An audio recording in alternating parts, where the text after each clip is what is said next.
He was here in Tampa for his birthday, celebrating his birthday, celebrating with friends, well-wishers. He had traveled here to this city, to Tampa, to celebrate.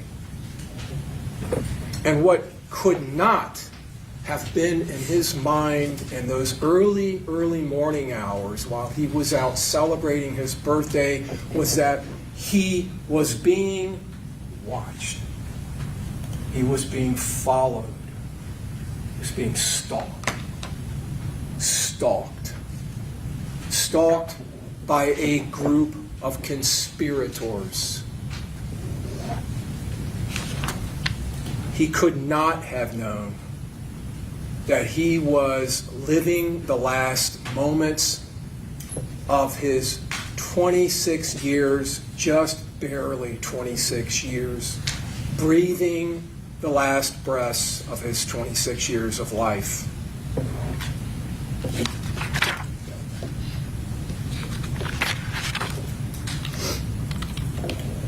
These conspirators had planned and were now executing a very premeditated plot that had been hatched days, weeks before this day. A plot hatched between them with every one of their collective evil intentions directed into one purpose, directed into one common goal: the premeditated murder of Charles Jones. This group's collective hatred and animosity drove this conspiracy, a conspiracy amongst all of them, an evil, the evidence will show, and wicked conspiracy. And now, all of their planning, all of their advanced coordination would come to fruition. Charles Jones would only see his killers briefly, maybe for seconds, or maybe even a split second, the evidence will show, as they rapidly closed in on him, dressed from head to toe in all black, like ninjas, the evidence will show, coming out of the dark, wearing disguises that they had brought with them, disguises to hide their identities from the ever-present and ubiquitous cameras that permeate our communities.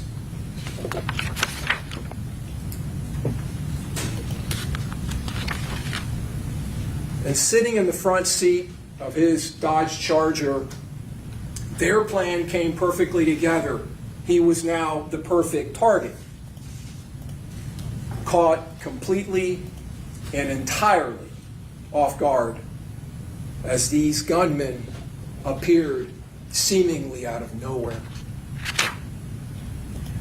An ambush that these four defendants that sit before you in this courtroom had organized carefully and intended, now being orchestrated perfectly and with precision that permeated their planning and their attention to detail, unable to run, unable to dive, basically caged in the front seat of that Dodge Charger.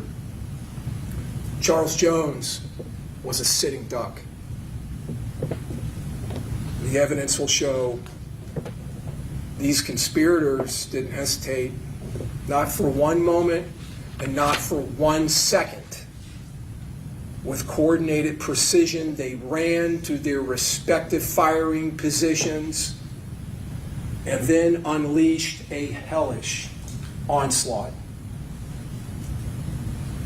affecting a precisely coordinated violence of action, sending a barrage, a wall of hot lead, crashing into the only barriers between them and Charles Jones, the only barriers that separated his life from his death.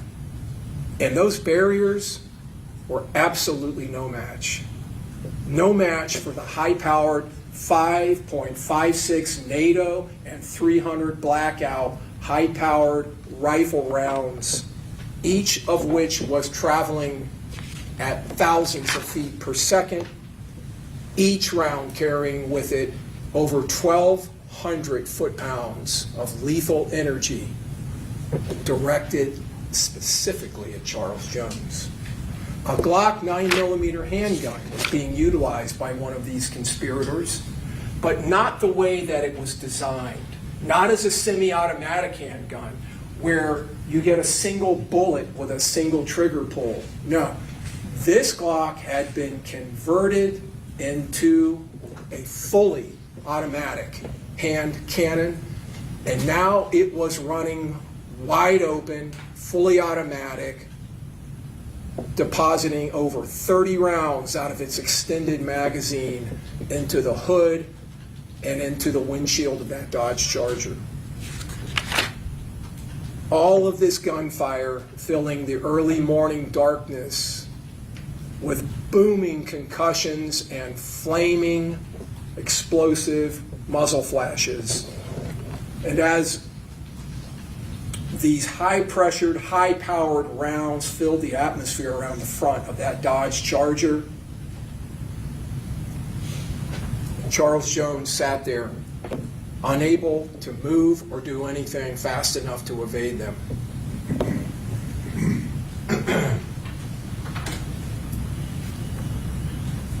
Charles Jones, a name and an indictment, and now you see him.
It will be clear to all of you in the state's evidence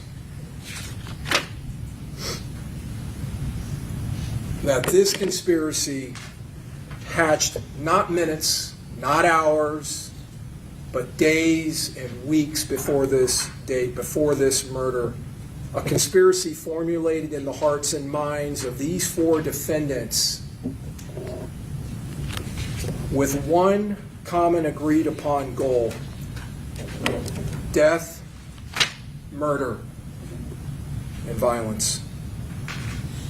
A conspiracy that began days before, hundreds of miles away from Tampa. A conspiracy that would span through several days, over 500 miles of travel. A conspiracy that involved reservations being made, disguises selected, gear being obtained, weapons being selected, manipulated, loaded, and made ready. Transportation was obtained, vehicles with specific purposes, and a plot that required advanced planning and logistics to include housing, communications, and transport would materialize and become reality: a criminal, murderous operation.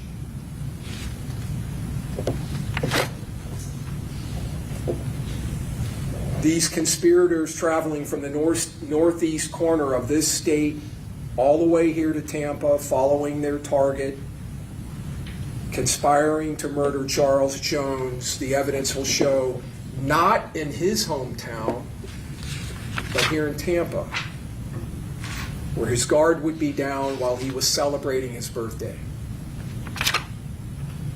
You will see in this evidence the clock-like precision of these conspirators as they work together as a team.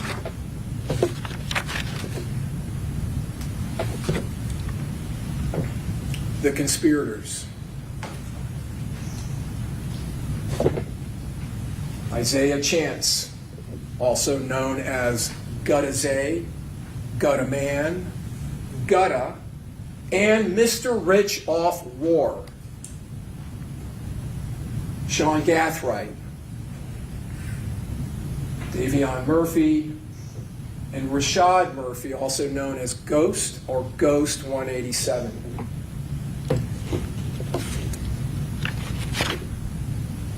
There was a fifth participant that night, Alicia Andrews, who was Mr. Chance's, defendant Isaiah Chance's girlfriend, and who, along with Isaiah Chance, would provide the essential surveillance for this conspiracy. To understand the wicked purpose that drove and motivated this shared desire to end Charles Jones' life, we need to look back in time in the city of Jacksonville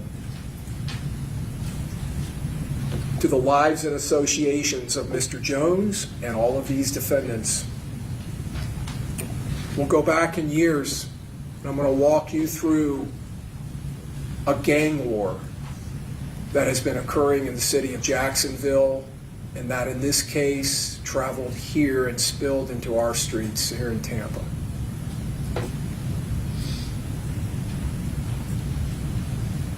Gerard Adams, also known as Spaz, was part of a gang called 1200. He was murdered in August of 2018. Mr. Adams, as I said, was part of a gang, 1200. 1200 is affiliated with another gang, ATK. Those two gangs are affiliated. Adrian Bibby Gaynor was associated to another gang, 6 Block, which was an opposing gang.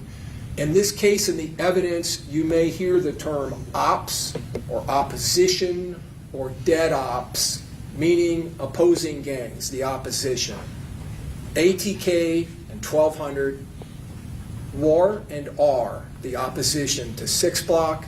6 Block also has a subset or a sub-gang, bully gang, which is confederated with 6 Block. Jaquan Pickens, also known as Jake Jit, was murdered in August of 23. August 16th of 23. The next day, August 17th of 23, Jacoby Lowell Colby Beals, a 1200 gang member, shot multiple times. He would survive. And you can see in this, and you will see in the state's evidence, a back and forth between these gangs that oppose each other. In October of 23, October 6th specifically of 23, around 11:45, Antonio Tilley, who was an ATA, or was an ATA gang member, was shot to death while he was in an Uber.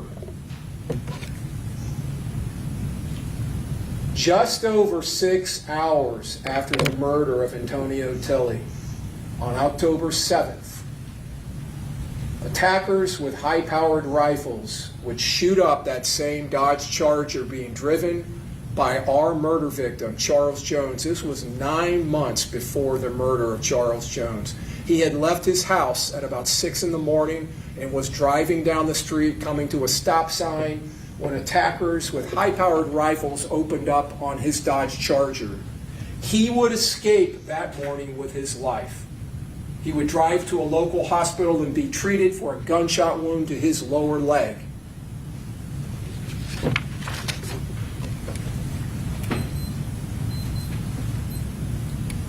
Drill rap. We talked about rap music yesterday with several folks in the jury pool. Drill rap is a different type of rap. It is a specific type of rap that these groups that I've already talked to you about, 6 Block and Bully Gang, and then on the other side, 1200 ATK, engaged in. Songs that were produced and songs that were distributed on social media platforms like YouTube and Spotify. Rap music where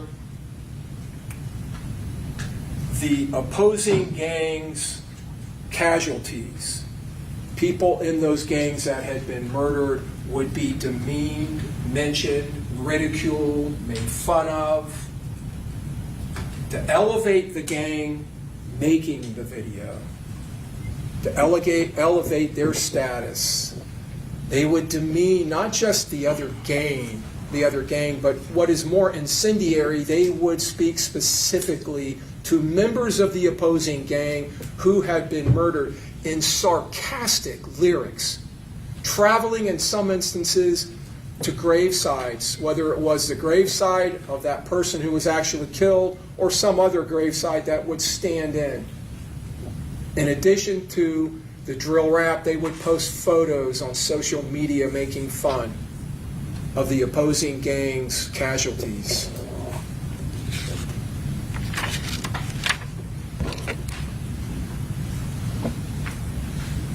I'm going to walk you through a couple of videos that you will see in the state's evidence.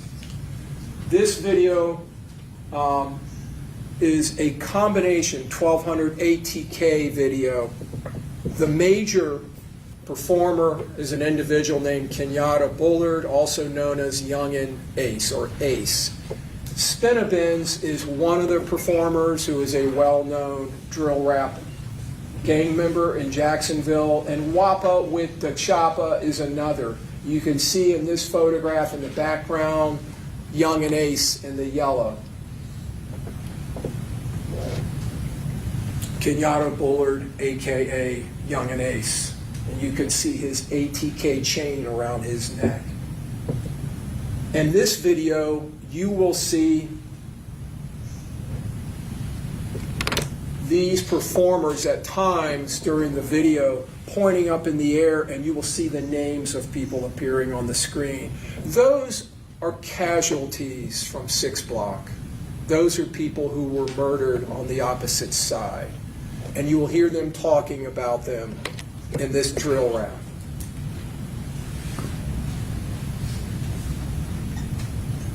So we see here the title to the drill rap song, Spinabins, Wappa with the Choppa, Youngin Ace, and Fast Money Goon are all participants in this video.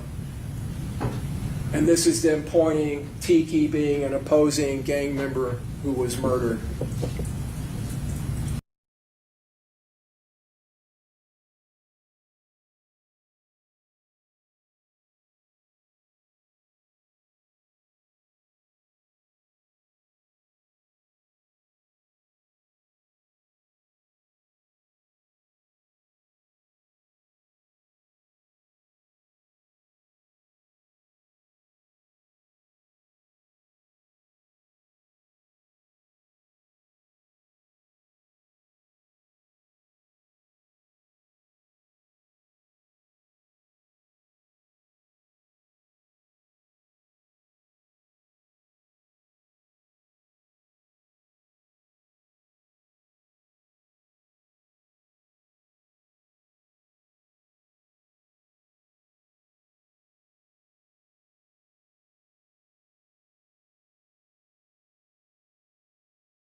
So you heard the name Bibby, Adrian Gaynor, one of the people that we discussed earlier in the gang war. That was just one of several that they were pointing out. Who I smoke, meaning who is killed or shot.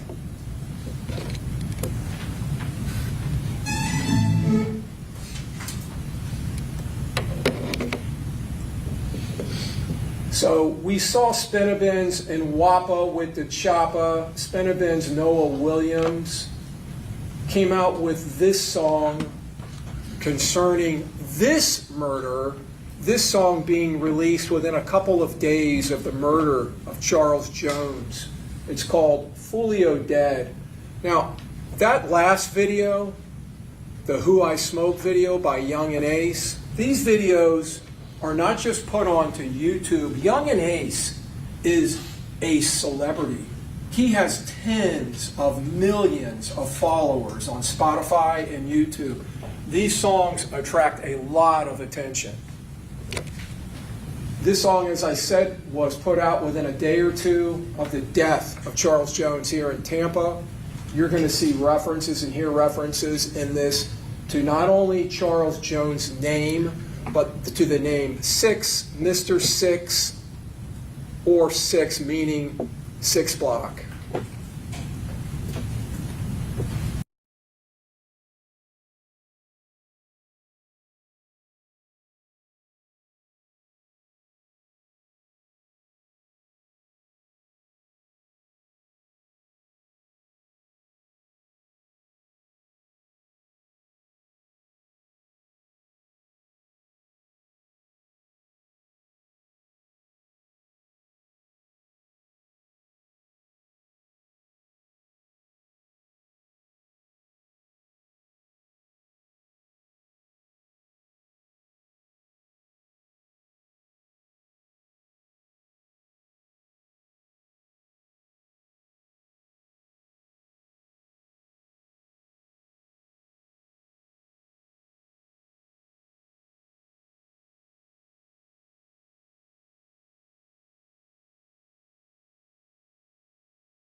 Couldn't be any clearer about who they're talking about. You even saw footage from the area where the murder occurred. Foolio dead, for real, his ass a ghost. This is a good example of drill rap. This was another song, this one by Young and Ace, the same guy from the Who I Smoke video. This song came out, I think, 4 or 5 days after the murder of Mr. Jones. This is called Game Over.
So you hear him mentioning Mr. Six. That is Charles Jones. The Don Julio you keep seeing, the tequila, again, that is a diss against Charles Jones, whose rap name was Julio Foolio. 5 in the morning. You will find in the evidence in this case that this crime occurred around 4:40 a.m. He says 4 in the car, 1 dead, 3 hit. Mr. Jones was murdered, and 3 other individuals you will find in the evidence. You heard the attempted murder counts against 3 of these defendants. 3 others were hit with gunfire but survived. As I said, Kenyatta Bullard is a certified celebrity.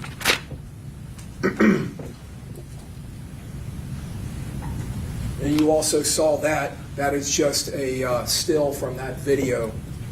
And that's talking about both Charles Jones and his gang, 6 Block. Charles Jones, also known as Julio Foolio, also known as Foolio, Mr. Six, or just Six. Like Kenyatta Bullard, the person in the last 2 videos that was the lead rapper, who is the public face of ATK, Mr. Jones, the evidence will show, was the public face of 6 Block. He was the main person in that gang, the main spokesperson, and he was also a celebrity with tens of millions of followers on YouTube, Instagram, Spotify. This is a drill rap song that Mr. Jones did a couple of years before his murder. He will talk about several people that are opposing gang casualties.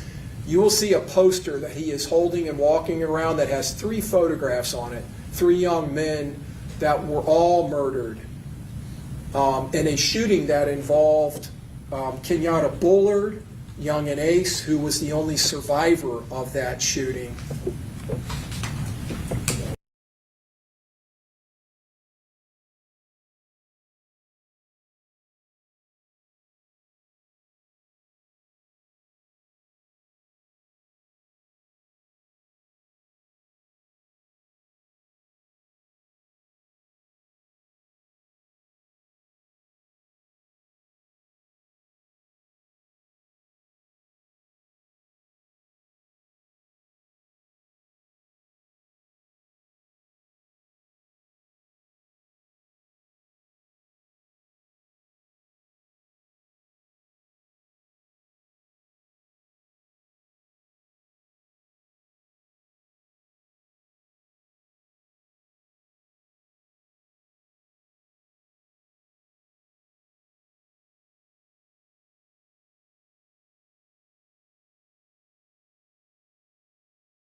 So a couple of things about that video. He says, happy birthday 23. 23 was one of the young men, that was his street name, that was murdered in that shooting.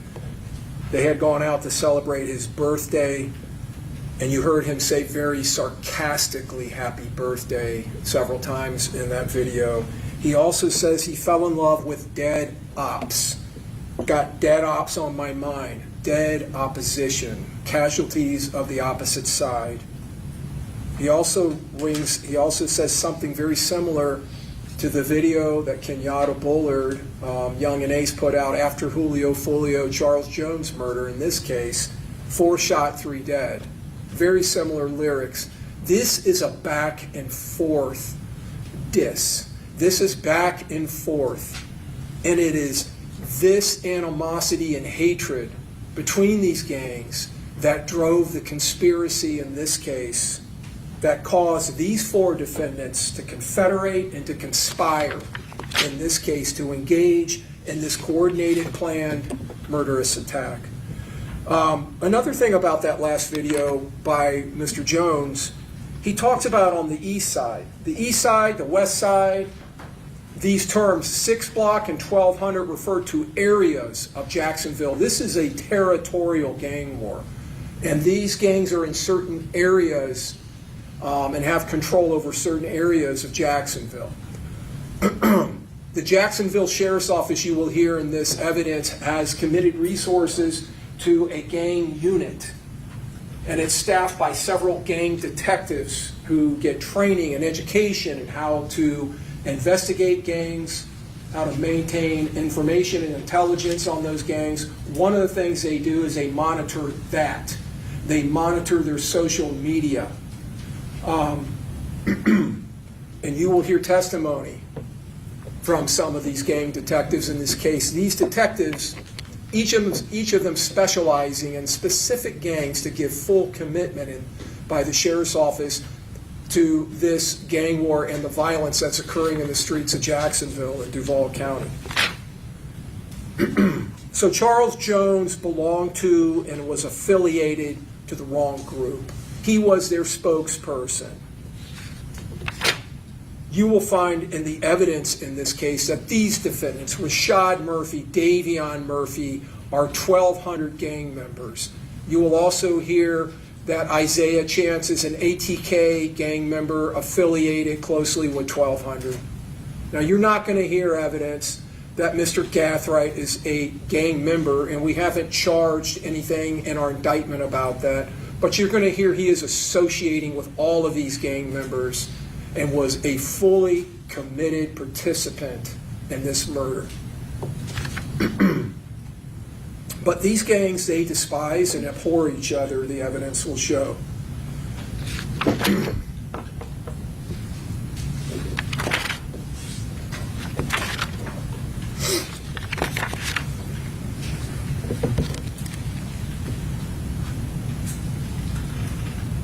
So I want to talk to you about the murder itself.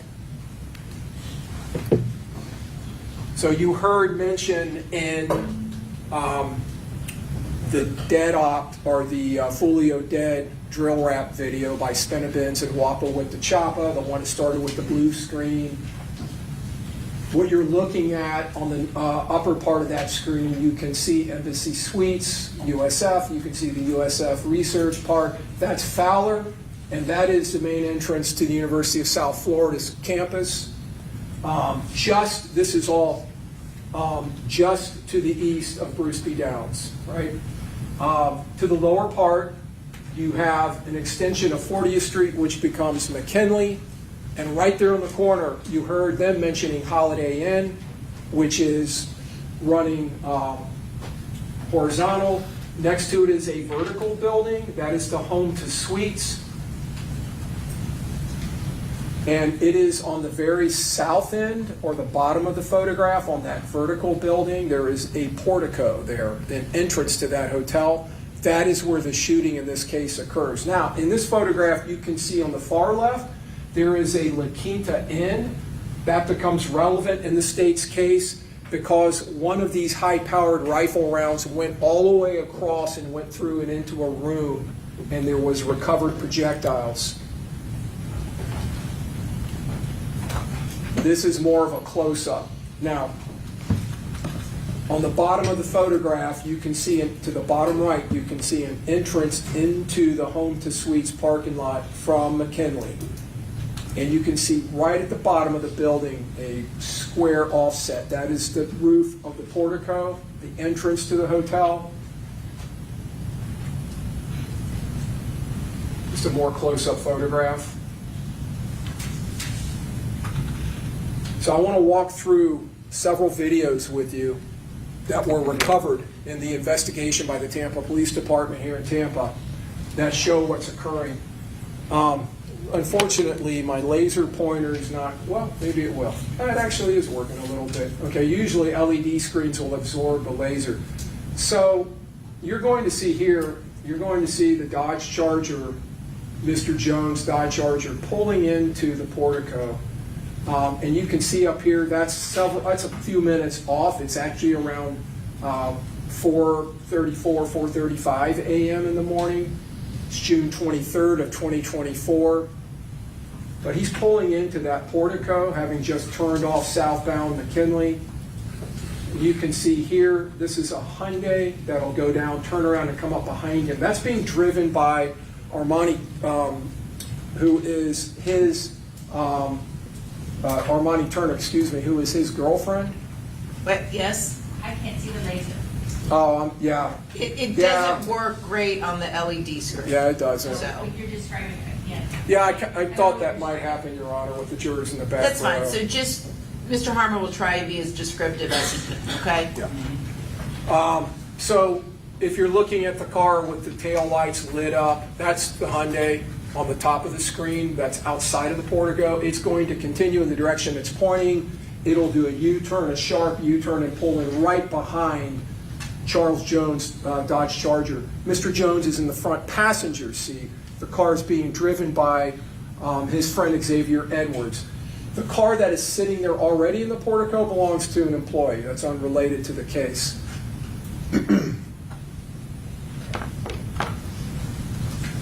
And this steaming coming off there, that's coming from the building. It has nothing to do with the cars.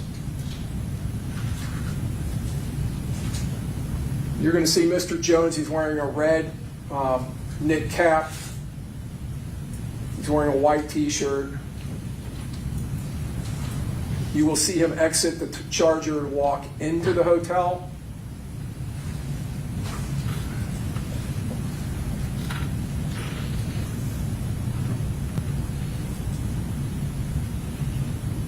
So what happens is, while they were out that night, he had made a reservation, but because they arrived so late, it was given away.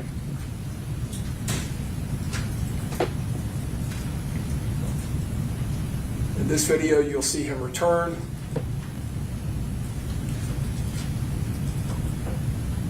In some instances, the video is being accelerated slightly, like right now.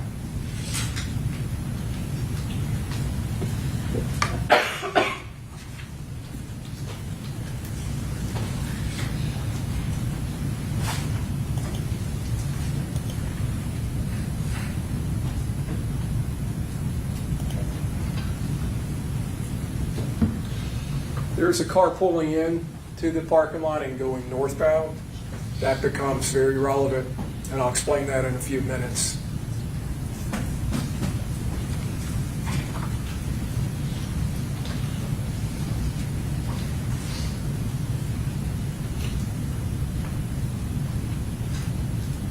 This car, a Nissan Altima, is being driven by two of Mr. Jones' friends. They had gone around to the other side of the hotel and were just coming back.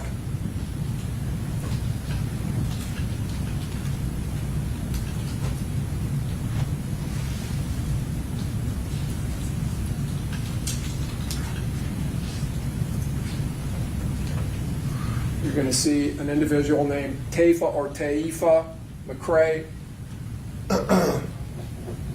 and Miss Albritton, who was dressed in a all-pink suit, who are friends of Mr. Jones. They exit and they go into the hotel to use the restroom, and they're actually inside the lobby when the shooting occurs. When Tafa got out of the front seat of the Altima, another young lady, Camilla Bentley, slid in behind him in the front seat.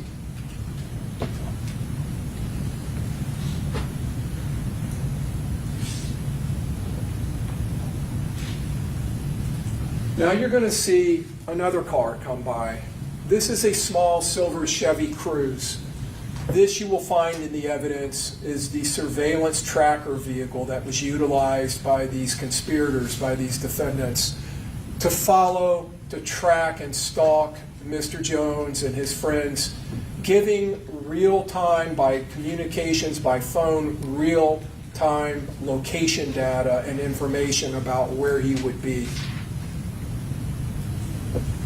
This car passes by, being driven by defendant Isaiah Chance, his girlfriend. You saw her earlier. Miss Andrews is in the front passenger seat. The assault team is already present on the west side of the hotel. That was the car that had pulled in earlier and went northbound and did not pass the portico. This is a mounted camera, by the way, folks, on the hotel that's facing east-southeast.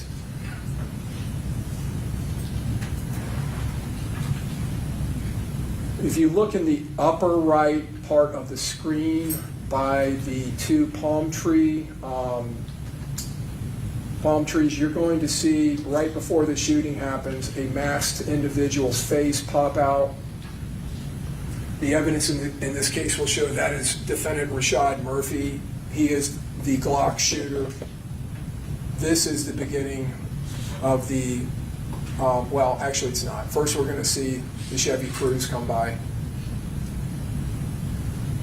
And then the Chevy Cruze will do a three-point turn. You'll see that in other video evidence shortly, and it turns around and goes back out.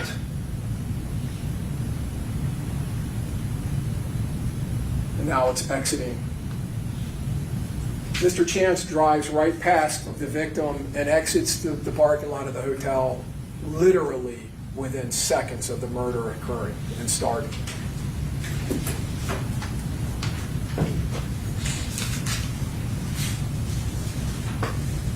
You will see him exiting to the right, going southbound on McKinley.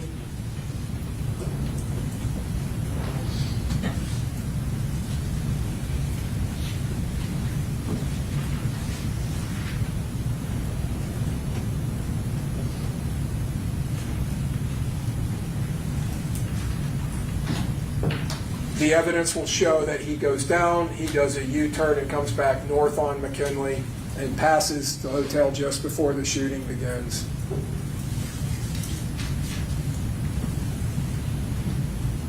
There's the shooter. Xavier Edwards tries to escape from the shooting. You can see the other two cars, one being driven by Camilla Bentley, who's going forward, the other one being driven by Romani Turner, who's going backwards. In their haste to flee from the shooting, they actually collide with each other, and they both end up going southbound on McKinley. They go different directions. Now, this is what I was talking about, where by the palm trees you will see a head pop out right before the full appearance of the shooters. That is Rashad Murphy. You will see another shooter run over to that tree just to the center of the video screen, just to the right of that Lexus SUV. The evidence will show in this case that that is defendant Gathright.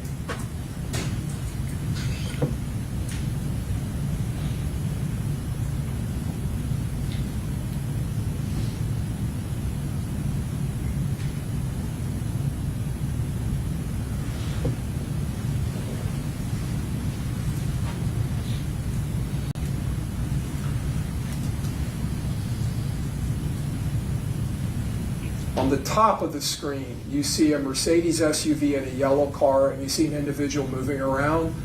The evidence will show that is the defendant, Davion Murphy. who was firing. And you can see in this evidence that Mr. Edwards attempts desperately to flee from these shooters, but what he actually does is he drives directly into a crossfire, a vortex, if you will, of high-powered rifle fire. The car flees down the west side of the hotel, heading north. Now, just around the corner, wrapping around to the west side of the hotel, the attack team parks the car. They get out and move into position coming around to that corner. As they move through there, they pass a Tesla. This is a video from a Tesla. There are multiple screens and videos you will see from this Tesla, which was in sentry mode, activated, and recorded. Officers met with the owner the next morning, who showed them this video on the screen inside of the Tesla, and they were able to collect this video. In this instance, and you can see to the far right, you can see a charging station with cables hanging off of it.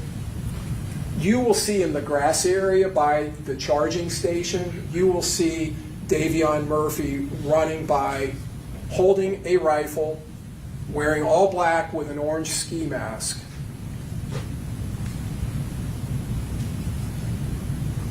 And he's heading up to that area by that yellow Bronco and the Mercedes SUV, where he later pops out. Now, in a minute, you're going to see Xavier Edwards accelerating that Dodge Charger around the corner. You'll see its headlights sweep across those, I believe, probably cypress trees right there. There comes the headlights. He is now fleeing up the west-northwest side of the Home to Suites. You're going to see Mr. Murphy, Davion Murphy, unload with that rifle down the west side of that hotel.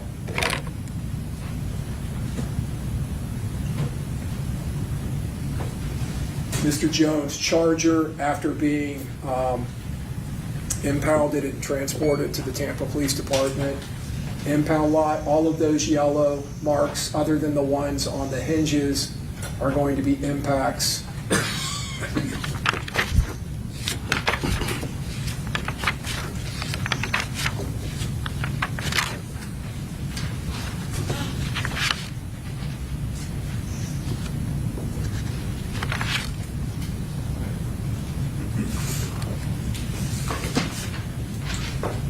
So you see Ms. Turner, Mr. Jones' girlfriend in the upper left. She was in the Hyundai.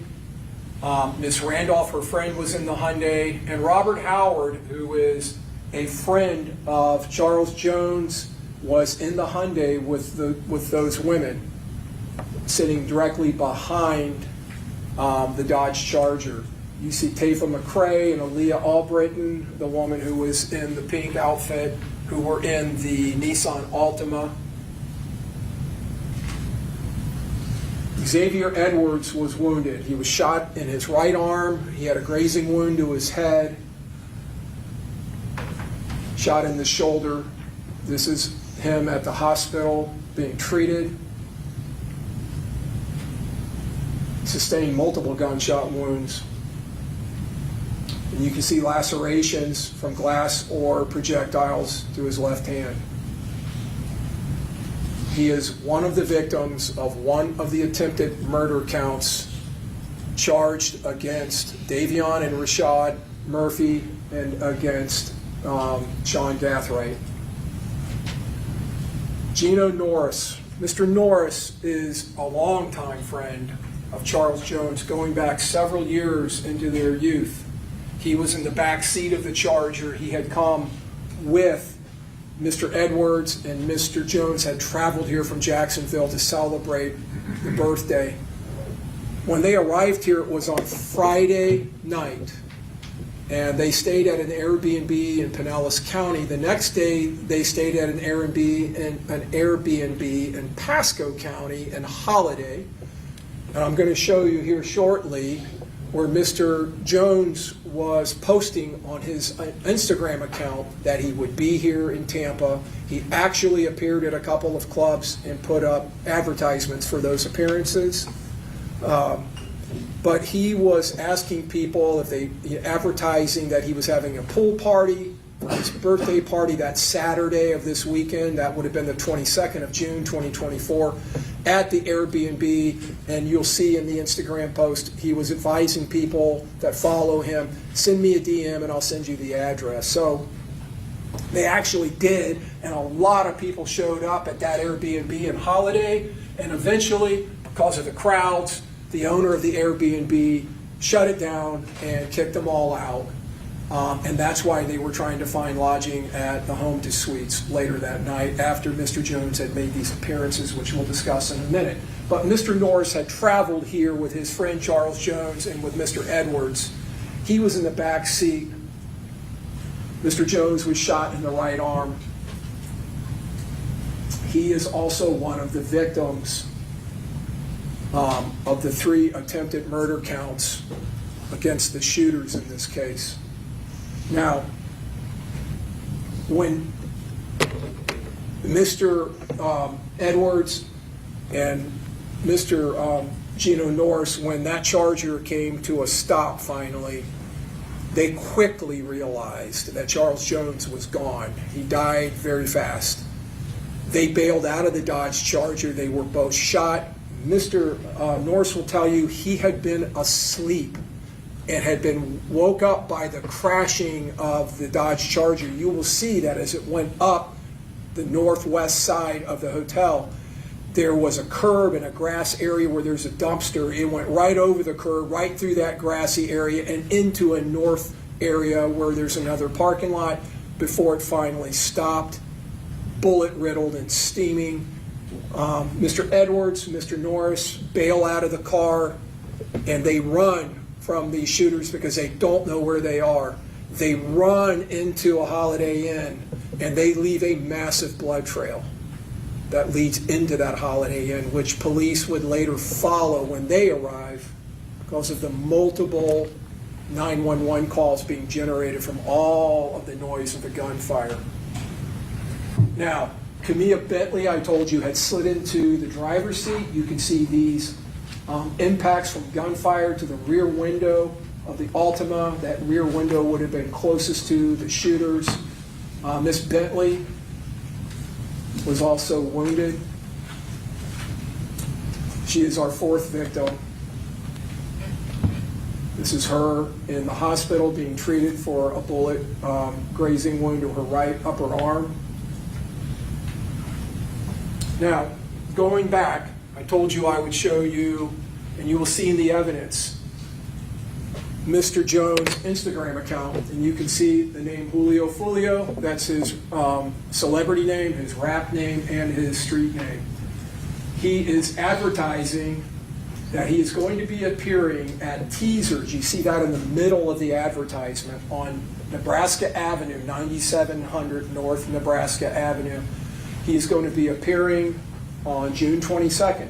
So for his birthday, you can see B-Day in the middle there. He is advertising, and then you also can see Mr. Howard there in the yellow. He was one of the individuals in the Hyundai. He's advertising his whereabouts on June 22nd, where he is going to be. This is another advertisement. D-Day Bash for Julio Foolio Teasers, June 22nd, 8 p.m. to 3 a.m.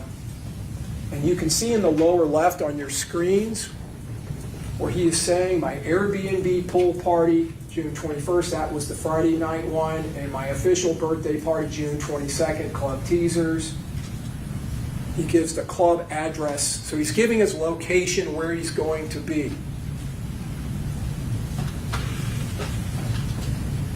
Now, this is a message sent to a phone that Mr. Murphy, Rashad Murphy, was utilizing. On June 22nd, he receives this confirmation concerning And I'm going to come back to this later, and I'll let you look at it in a little more detail, but it's concerning the booking of an Airbnb in Tampa on June 22nd.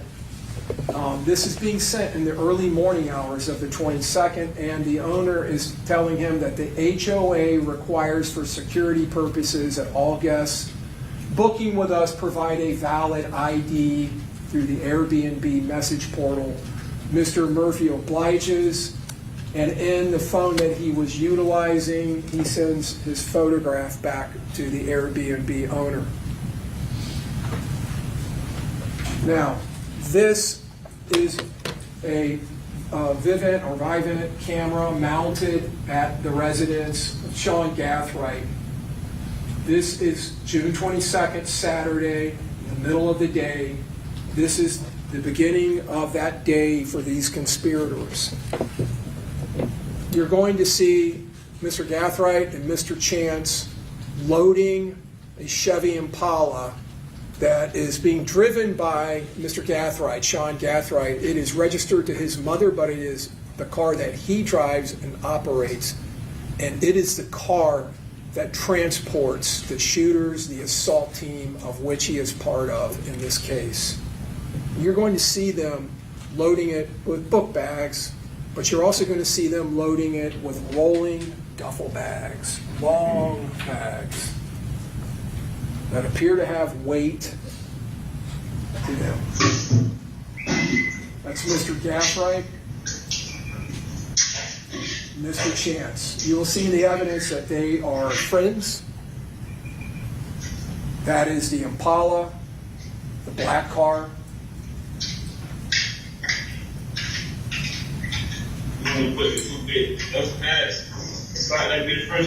Yeah. We're talking about how they're going to load the heaviest bags into the trunk first. The BMW on the top part of the screen belongs to Mr. Chance. He would later go and retrieve his girlfriend, Miss Andrews, and bring her back to this residence. And that's in Jacksonville. Now, at some point that afternoon before they leave, Mr. Chance brings his contribution to the assault team. And this is going to be in slow-mo, but you're going to see a Glock handgun with an extended magazine. You see his finger resting down the side of the slide. He tucks the gun into his waistband as he walks back into Mr. Gathwright's residence.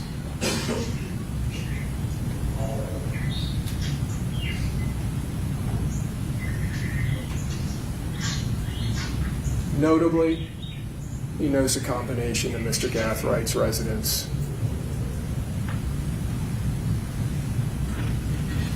And you can see the extended magazine coming out from the bottom of his hand. You can see the trigger guard below his hand and his finger extended down the slide of that pistol.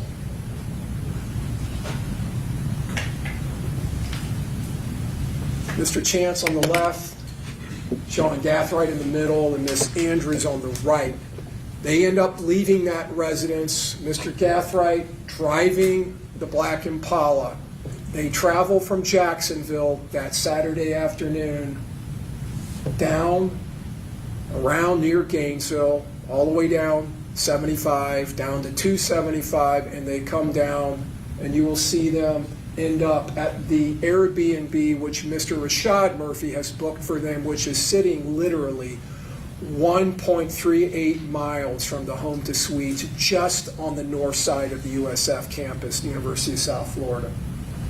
Now, you're going to hear about an investigative device called LPRs. You may know what those are. It stands for license plate recognition. It is a system, in this case, Flock, which is a company that produces these systems.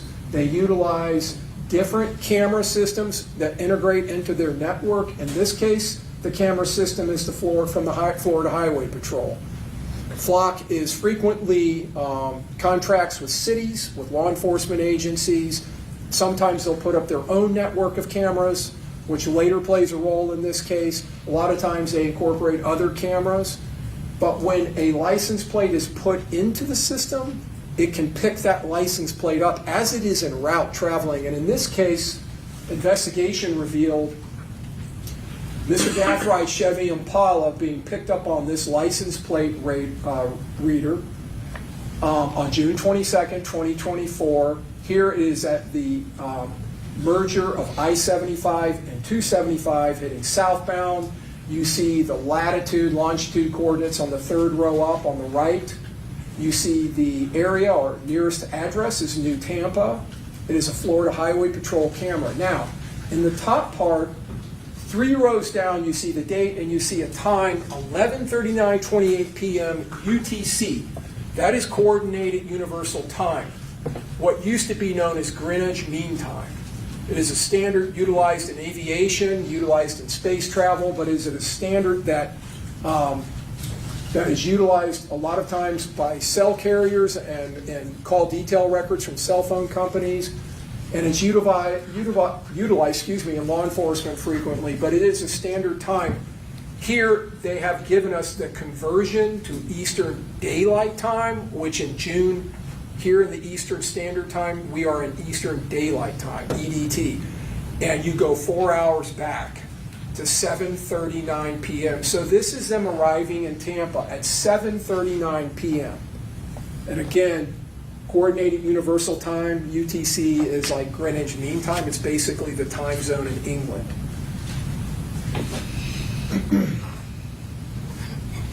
Two of our other conspirators, Rashad Murphy on your left and his blood cousin, Davion Murphy, on the right. They are also picked up, this time on an open AALPR. License plate recognition report is generated. They are driving in a silver Chevy Cruze that Mr. Murphy would later tell law enforcement he had obtained from his brother's, the mother of his brother's child, his nephew, a woman, and a car outside of these groups of people, one that would not necessarily be recognized by someone, and a car that would later be utilized by Mr. Chance and his girlfriend as a tracker surveillance video that would be following and tracking, the evidence will show, Charles Jones and his friends as they celebrated through those early morning hours. So you see on the right-hand side here, this is being picked up June 22nd, and they list this company does, in Eastern Daylight Time, 7:46 p.m. at Bruce B. Downs at Tampa Palms. So they are heading into the New Tampa area, heading down just north of the USF campus. Here we see their routes being covered on the right-hand side. Yes, by that Chevy Cruze, the route that it takes coming and going back. On the left-hand side are areas where it is being picked up on license plate readers. Okay, first one on top, June 21st, is going back to Friday. University Drive, Dolphin Drive is an address or an area of Jacksonville. That's when it's still in Jacksonville. 6:22 in the morning, it's driving. It's on Highway 441 at 18:09 hours. That is 6:09 p.m. It is at 326 in Gainesville Road near Gainesville. At 7:47 on the 22nd, Tampa Palms Boulevard at Bruce B. Downs, BBD. And later in the early morning hours, you can see where it is being picked up on Hillsborough and North 15th. And then on the 23rd at 6 p.m. later in the day, again now going back to Jacksonville northbound. That Hillsborough Avenue and North 15th is an address just south of Teasers. You'll see the evidence that while surveilling the victim and his entourage of friends, that Mr. Chance and Miss Andrews at times drove away from Teasers and then came back.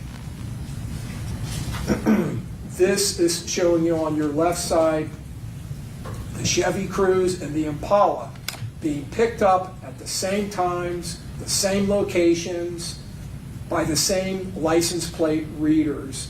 So you can see they're highlighted at 18:09 hours. They are both being picked up at 326 in Gainesville Road.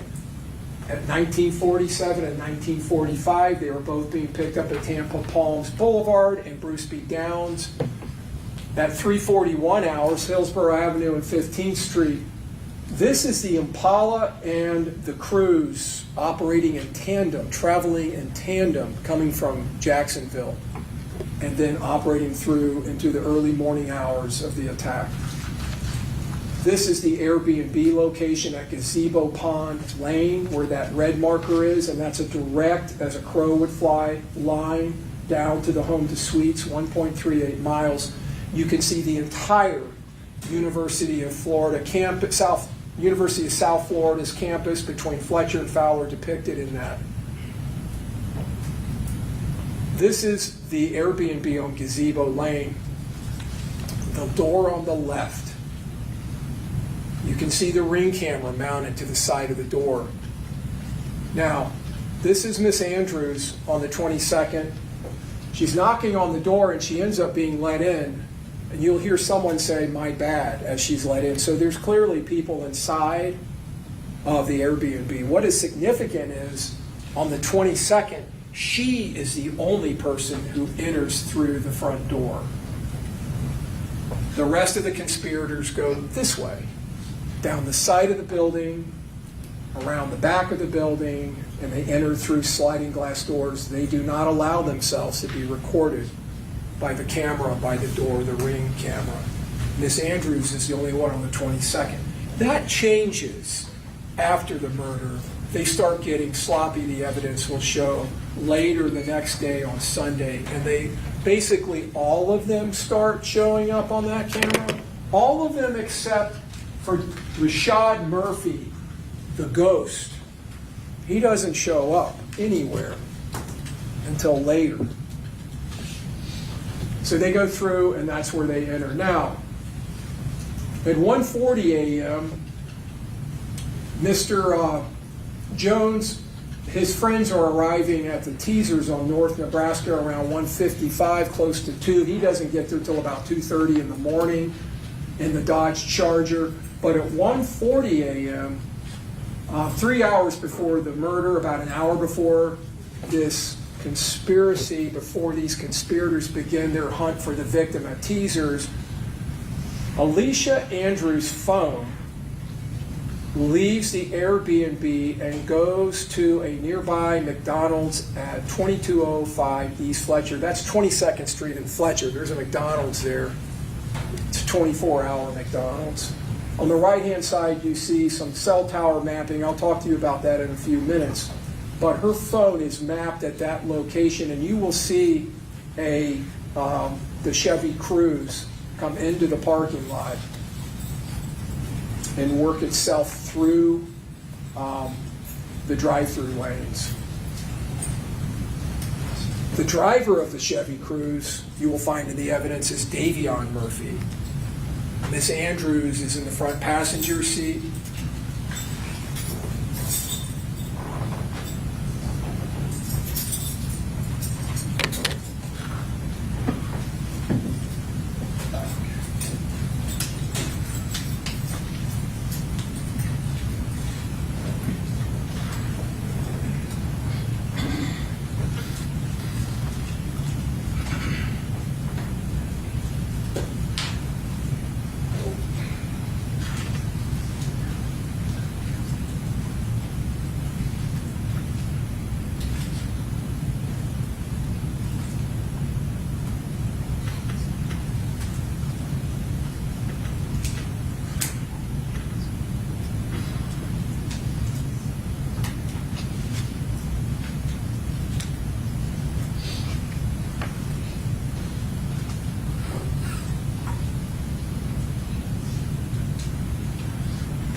So now you see Davion Murphy.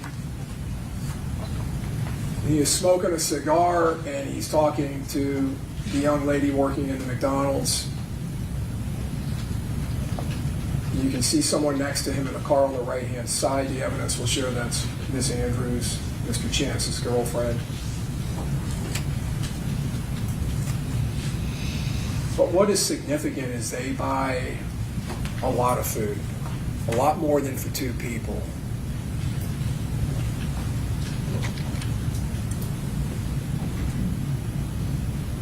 Now, going later in the morning, this is video recovered from the Teasers nightclub on Nebraska, where Mr. Jones had advertised he would be appearing. Mr. Chance and Miss Andrews walking in the parking lot.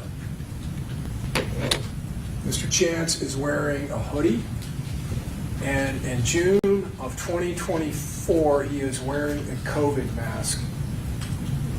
Miss Andrews is wearing a COVID mask. You see in that video, Mr. Chance has a phone to his head. He is communicating directly with Mr. Gathright by way of that phone.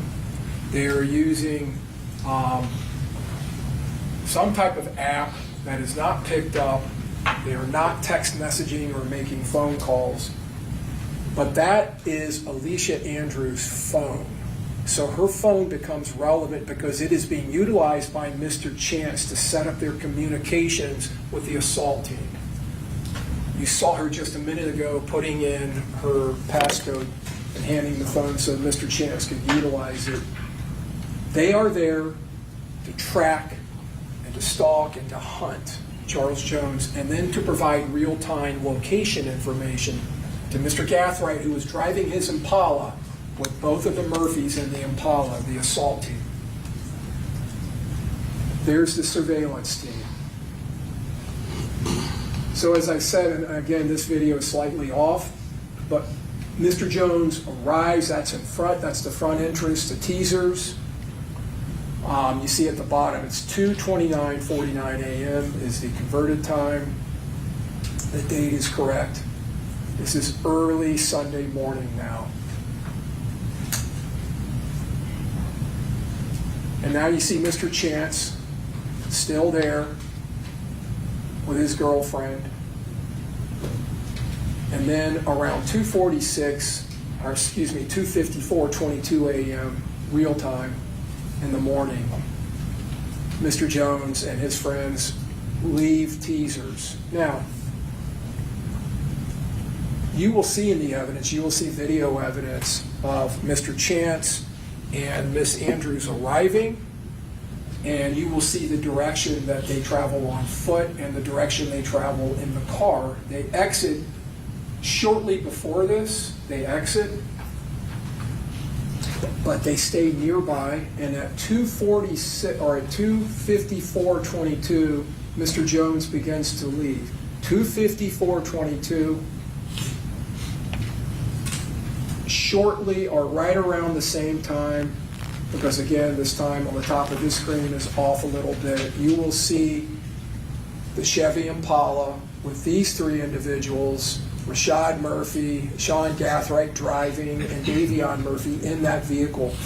It is like within a minute of Mr. Jones coming out of the club and beginning to leave that they arrive on the north end of the parking lot in the Impala.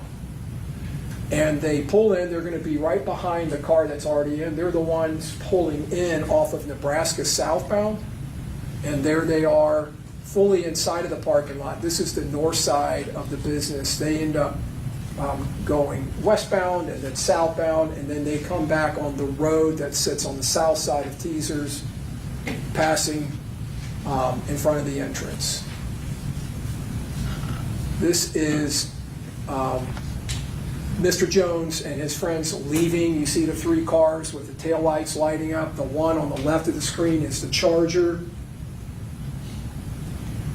So this is the path of travel.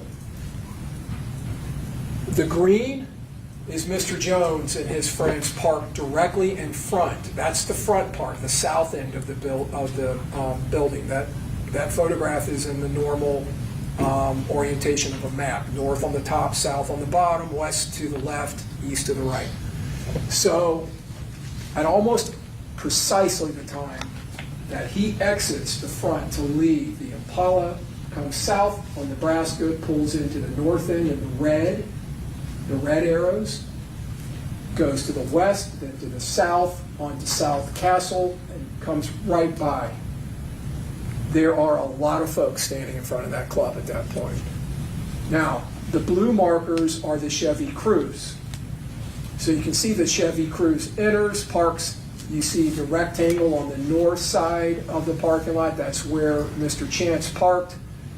The little ovals and dots are where he and Miss Andrews walked. They walked through the parking lot and came around to the south end so they could look down the front of the building and see what was going on while they were on Miss Andrews' phone communicating with Mr. Gathray.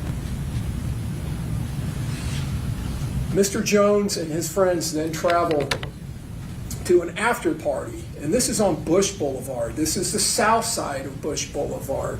This is a club called Truth 18. It sits in a strip mall. It's on the second floor of the strip mall. So you're going to see them going upstairs.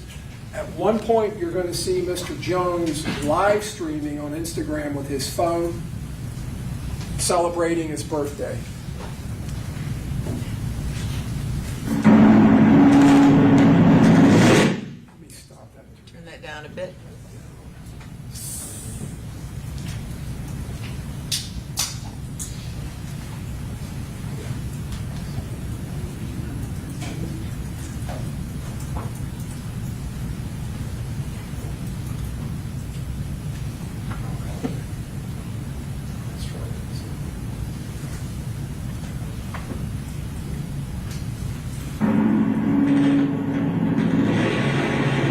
The Dodge Charger pulling in front, and then the Hyundai.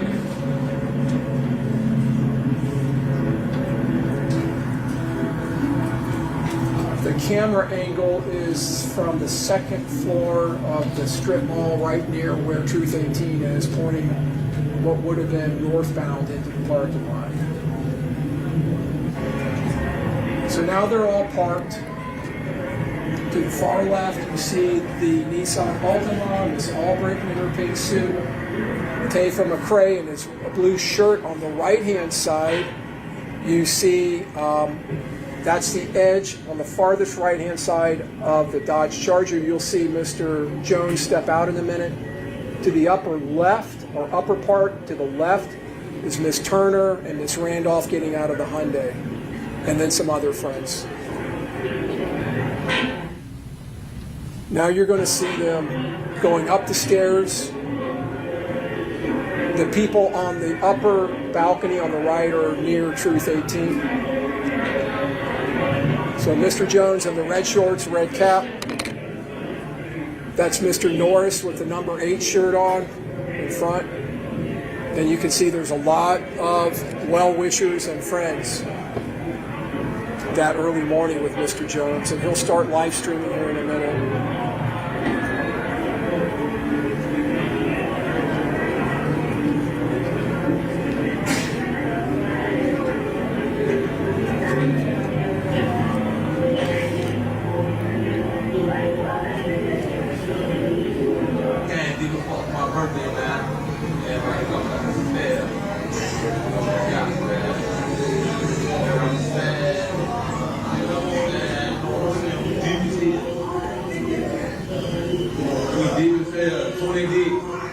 Everywhere we go.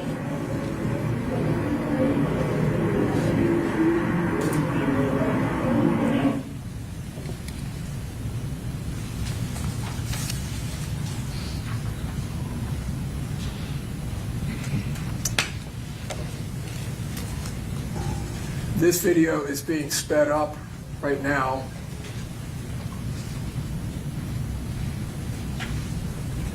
You're going to see the Chevy Cruze arrive on the top of the screen.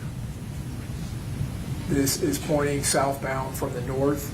And now in the top part of the screen, you see Mr. Chance walking with his hood and his mask, holding the phone to his ear with Miss Andrews right in front of Truth 18. Cruze is parked over to that side of the nightclub.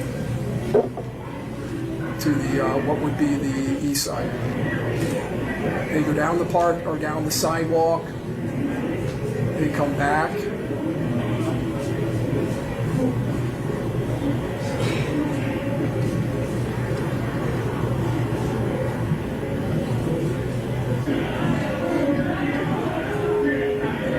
And now, about 30 minutes later, 20 minutes later, 25 minutes later, Mr. Jones and his Mr. friends Harmon, start. I'm sorry, I'm having trouble hearing you over all the background noise. Oh, okay. So we either turn the volume. Judge, I'm sorry, we can't hear a thing. I know. I'm asking Mr. Harmon to either turn the volume down, or if he's going to talk, then stop the video and talk. So. Okay. Let me know. So now we're in a section of the video. You can see the Impala. This is, again, that southbound video, which would be just to the east of Truth 18. You saw the Impala pulling into the parking lot of a business to the east there. I believe it's an Enterprise car rental. They pull into a spot and they sit there. The video's being sped up for time's sake.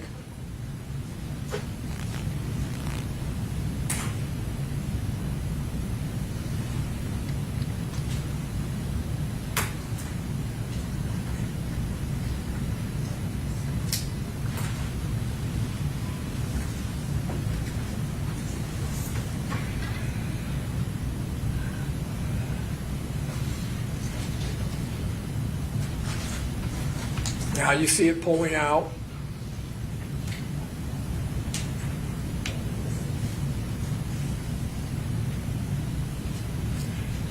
You'll see them pull across the street, turn around, come back so that they're facing Bush Boulevard at a stop sign.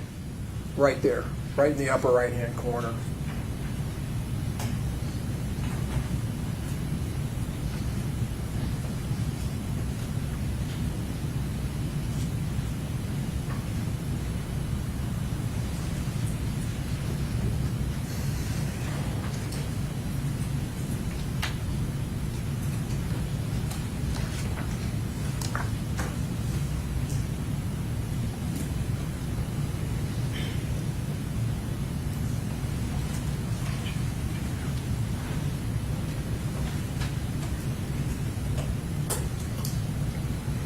These cameras on the bottom floor at the strip mall where the Truth 18 below Truth 18 depicting Mr. Jones and his friends leaving.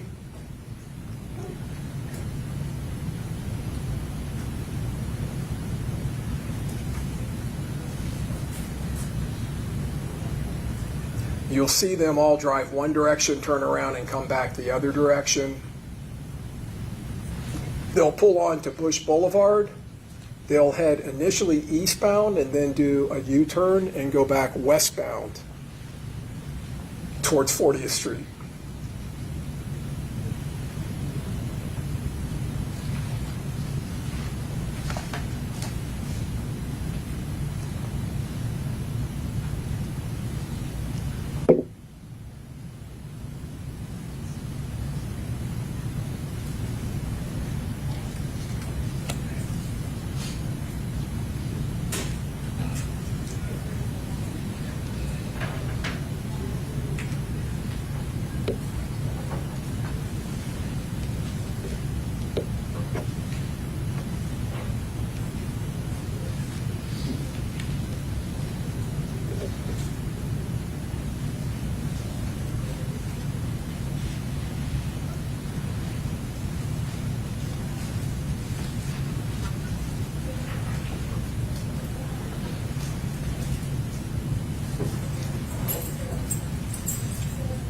The Charger just pulled out with the Hyundai behind it, heading to the right as you look at the screen.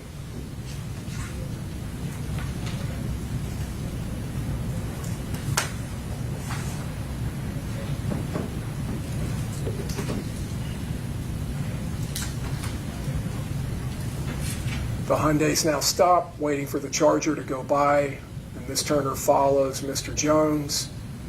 The Altima's being delayed by that car parking, and now Mr. McCrae is following.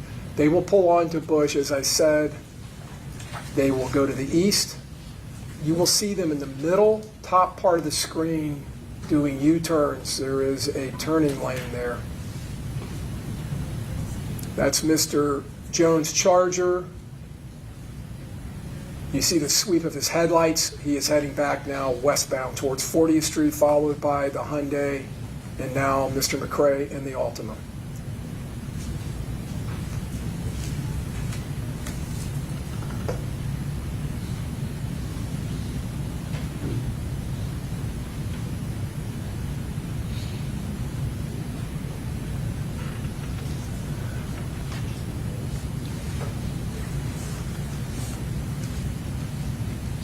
There goes the silver Chevy Cruze in pursuit, following, being driven by Mr. Chance. This is the intersection of McKinley and Fowler. To the upper right corner of the screen is the Home to Suites Holiday Inn complex. To the bottom of the screen is the entrance to the University of South Florida. And you see Mr. Jones and his friends pulling up, heading northbound. That's their headlights, and they've got their indicators, blinkers on. You will see them do a U-turn. Head back south on McKinley, 40th Street, and turn right. There goes Mr. Jones. They will turn right into the Holiday Inn. Now, as they're doing this, you see approaching headlights to the left coming northbound on McKinley. That is the Chevy Cruze being driven by Mr. Chance. He passes by them as they're pulling into the hotel. Mr. Chance turns to the right, heading eastbound on Fowler. He drives down, comes back westbound, and you will see him now turning into the University of South Florida, where he stages at the Embassy Suites. And now those headlights heading north. That is the Chevy Impala, which was, the evidence will show, nowhere in sight when Mr. Jones and his friends turned into the hotel. But you'll see them do a U-turn and turn right into the hotel.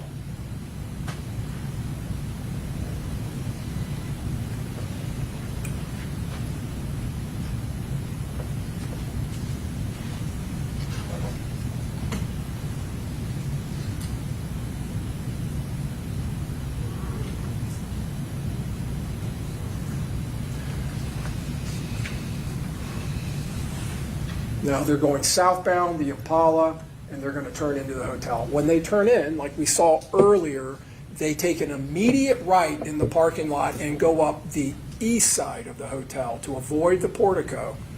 They go up to the northern end of the parking lot.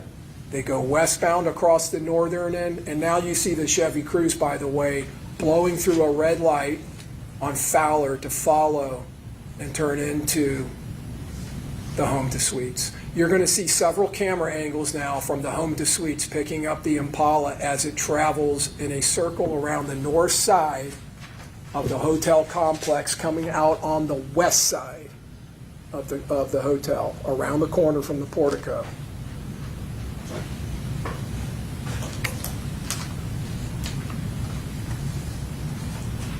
These are the individuals in the Impala.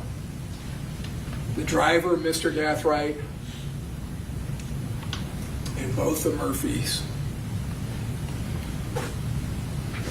So, again, color-coded. We're now looking again at the overhead of the Home to Suites and the Holiday Inn. Home to Suites is the vertical, Holiday Inn to the left of the screen is the horizontal building.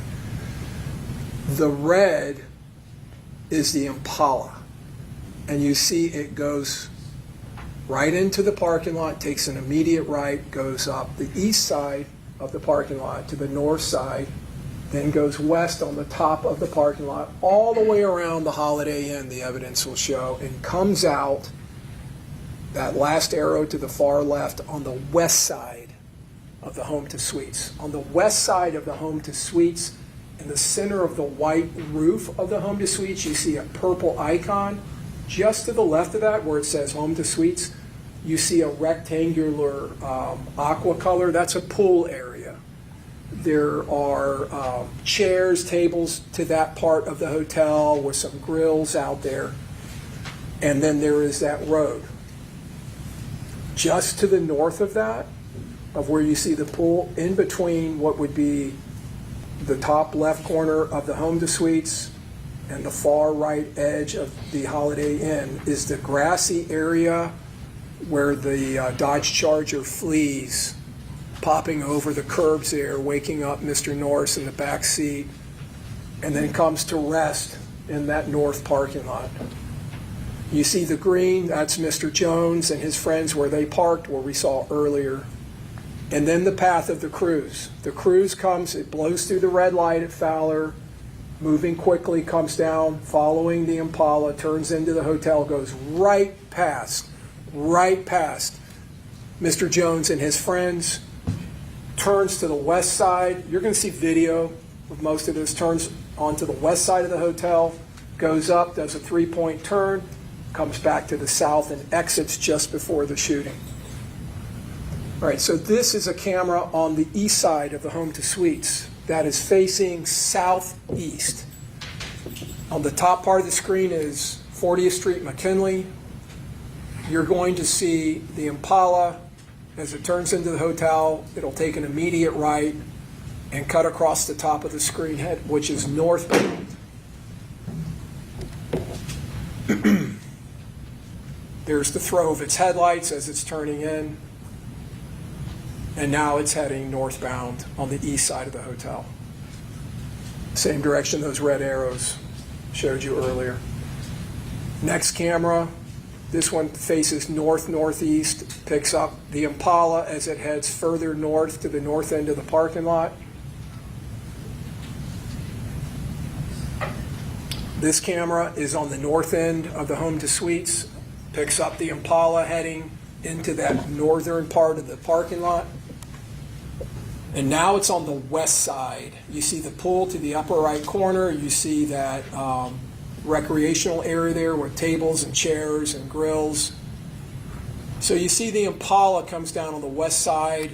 It creeps down a little bit, but never breaks around the corner to where it can be seen by Mr. Jones or his friends. In fact, it turns and goes back to the north.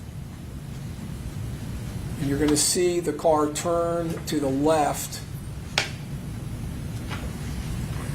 and park. Here comes the Chevy Cruze. These cars on the west side of the hotel will pass within feet of each other.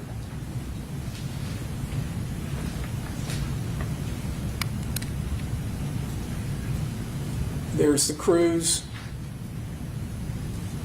The Cruze will go up almost even, and that's Tesla video picking up the Impala going to the left. And you'll see part of the three-point turn that the Cruze makes. It just did a wide turn so it can back up and come back to the south. Now it's backing up and it'll turn hard left and come back to the south. Meanwhile, the Impala has gone around the corner and parked just to the opposite side of the Tesla charging station. So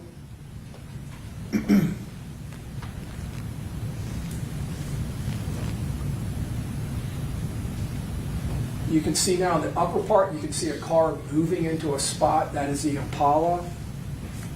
It backs out a little bit, and then we'll pull back in. Just a little bit of a glimpse of it up there. And now the Cruze is going back south to exit.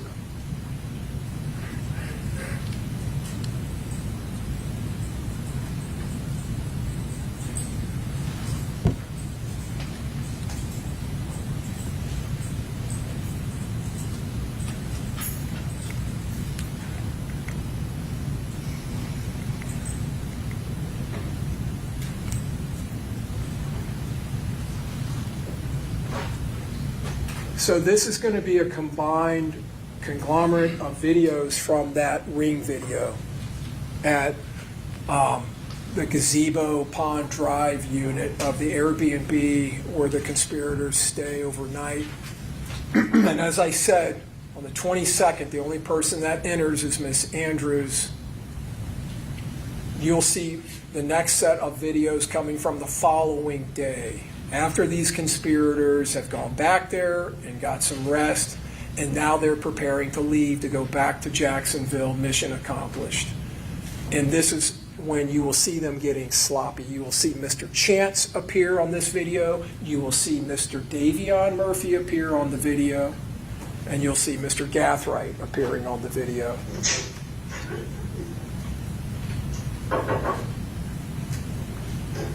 This is when they first arrive on Saturday. This is the next day. The neighbor next to them is apparently moving in the unit next to them. That has nothing to do with them. Mr. Chance, and you can see over his shoulder right there, that is an Uber driver that has shown up to take Mr. Chance and Miss Andrews and Rashad Murphy back to Jacksonville. They travel back in an Uber. You'll hear testimony from the Uber driver that he picked up 3 people and drove them to Jacksonville, dropping them back at Sean Gathwright's residence. There goes Davion Murphy coming from the other side, from the back side. There's Mr. Davion Murphy. There's Mr. Gathright walking out with bags. Mr. Chance. Just before leaving. And Mr. Gathright.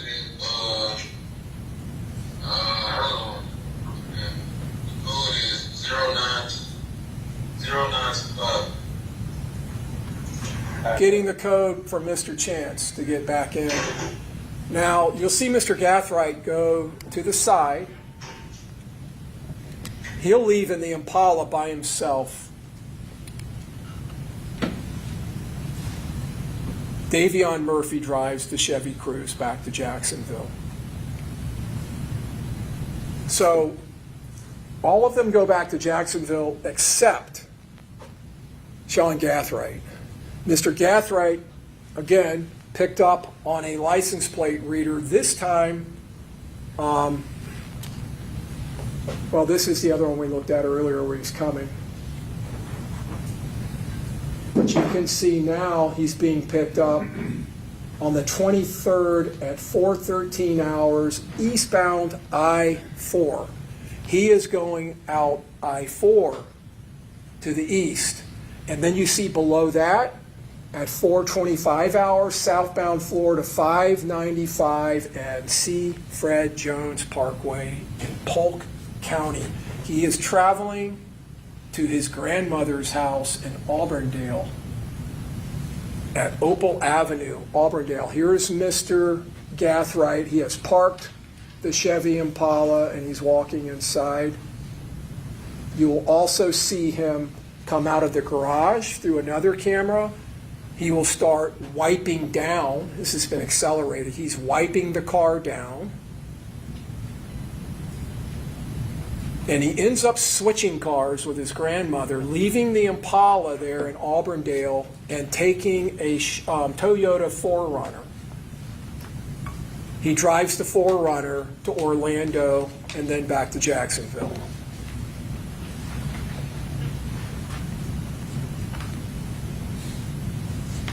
But first he wipes down the Impala.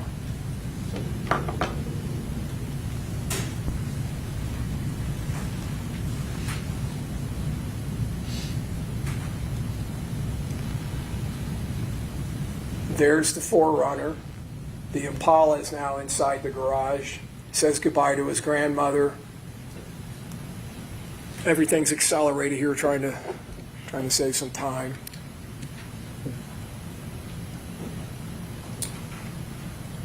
He travels to Orlando, and again, you see some cell phone mapping occurring down there in the low left corner. I'm going to talk to you again about that in a few minutes. I'm going to go through that with you. But you can see Lake Eola, which is in downtown Orlando, and that first white box in the middle of the screen. Just below that, you see Church Street. He's being picked up. His phone he is at Parlay nightclub in Orlando.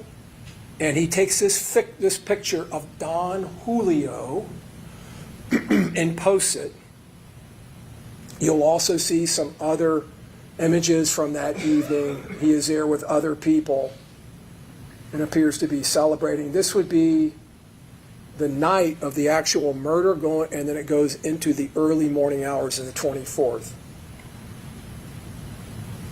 You can see in that photograph, again, just going back to show Mr. Chance and his girlfriend going out with their bags to the Infinity, which is an Uber driver. This is the Uber. There's the receipt from Uber in the middle. It's $187, a 208-mile ride from Gazebo Pond back to Chipperfield Lane in Jacksonville to Mr. Gathrights' address. Gives the route. Uber driver will tell you he picked up 3 people and dropped them off at the address, which is Mr. Gathrights' house. This is them arriving, again, back at the place that it all started, at Mr. Gathrights' house. Now, that's Miss Andrews by Mr. Chance's BMW. And you see Rashad Murphy in the light-colored jeans, holding the bag in his left hand with a beret or some kind of a cap on, opening the back door, putting a bag in it. You can see the Uber driver moving around on the left side of the vehicle, and on the right-hand side is Mr. Chance. Again, even the ghost, Mr. Murphy, got sloppy here. It was picked up on this video. Mr. Murphy wearing jeans that are consistent with him, what he was wearing 2 days later when the silver Chevy Cruze was stopped in Gwinnett County, Georgia, just outside of Atlanta, where Mr. Rashad Murphy had fled. Mr. Gathright. Mr. Gathright ends up on that same date, June 26, he's back in Jacksonville. He gets pulled over for a traffic infraction. Officers speak with him. They end up getting him out of his car. They end up searching the 4Runner. And they find, among other items, these items. Now, the Max Tech ammunition, there are 2 boxes full of 9mm Max Tech, which is a brand of 9mm ammunition suitable for being fired in a 9mm Glock. Max Tech is the same exact type of ammunition that was fired in this murder. There were 31 shell casings found in the crime scene, 9mm shell casings. They were all Max Tech brand shell casings. So that ammunition is found in his car. Incidentally, I mentioned earlier to you that these conspirators modified their weapons. And it wasn't just the Glock handgun that was modified to be fully automatic. When officers first arrived at the crime scene, at the murder scene, and began their investigation, they responded to the north end where the Dodge Charger had come to rest with Mr. Jones' body in it. Mr. Jones was laying across the center console. During this attack, he had turned, a bullet grazed through his right arm, it slammed into his chest, it ripped through his heart, and ripped through his aorta, which is the largest artery in the human body. As he continued to turn and try to go into the back seat over the center console, 2 other rounds hit him in the lower back. Those would go through his liver. By the time they reached the northern parking lot, Mr. Norris will tell you that Mr. Jones appeared to be dead. Officers who arrive there after hearing all the 911 calls, they go to where the Charger is up by the Holiday Inn. And like I told you earlier, the officers follow the massive blood trail left by Mr. Edwards and left by Mr. Norris as they fled into the Holiday Inn. Mr. Norris will tell you they ran because they didn't know where these shooters were. They thought they could still be around, so they ran directly into the nearest building, which was the Holiday Inn. They even got on the elevator, leaving this blood trail You'll even see where they were grabbing a hold of doors, trying to knock on doors and open doors to get help. You'll see their blood on the door handles. They go up and just get off at the third floor, leaving a blood trail. Officers arrive. They really don't know what they're dealing with at that point. They have all these 911 calls. They find this bullet-riddled Dodge Charger. They see the blood trail. They don't know if that's victims or shooters. Officers go in there. They think they're going to be confronting shooters, or at least they have to act that way.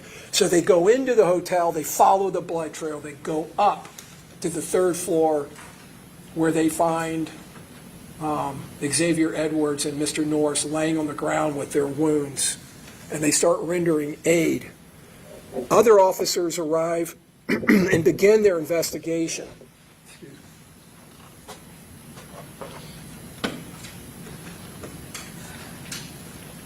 They start getting reports that there is a lot of damage to the south end of the home to suites in that portico. So a uniformed officer goes down there, and he's looking at the damage, and he's seeing all these 9mm shell casings laying there. But what he's not seeing are rifle shell casings. And you saw in those videos, and you will see in this evidence, there was a lot of rifle fire. 2 rifles firing at a high cyclical rate. There's not one rifle shell casing in that scene. And that's because these conspirators modified their weapons. They modified those AR-15 rifles by putting what are called brass catchers on the rifles. That is, it's a mesh type device that has a little metal wire frame, and it fits onto above the ejection port of the rifle, and it catches the shell casings as they're being ejected, so that there's no evidence left. And that's why there were no rifle casings in that scene.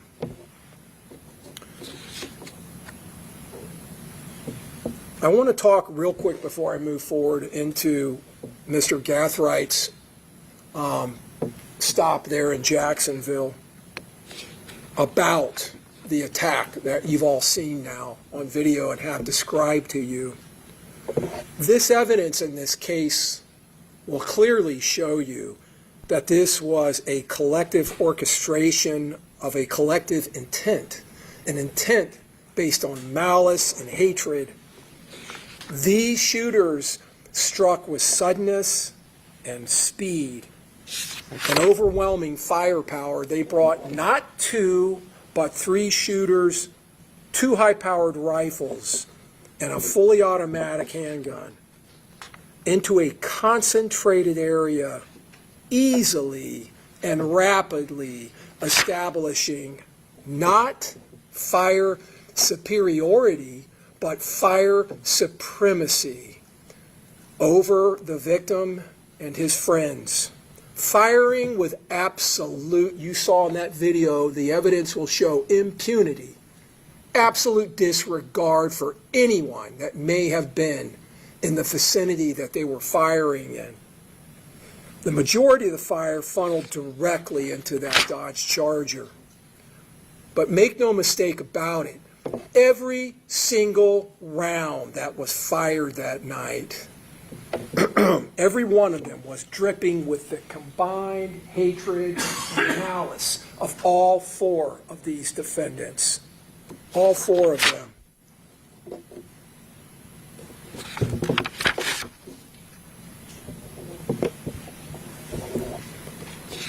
You saw how they took advantage of this ambush, and you saw their determination. How when Mr. Edwards attempted to flee, they followed him with their rifles, shooting at that car as it was fleeing up the northbound. They were not going to stop until they were sure he was dead. Firing again without regard for human life. This ambush spot was really a perfect ambush spot. Mr. Jones was sitting, as I talked about earlier, in his car. That caged him in a way in and of itself. To his left was the employee's car. Behind him was the Hyundai, his girlfriend's car. He had nowhere to go because to the right of him were the walls of the hotel.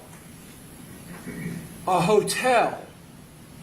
And on the other side of the walls of that hotel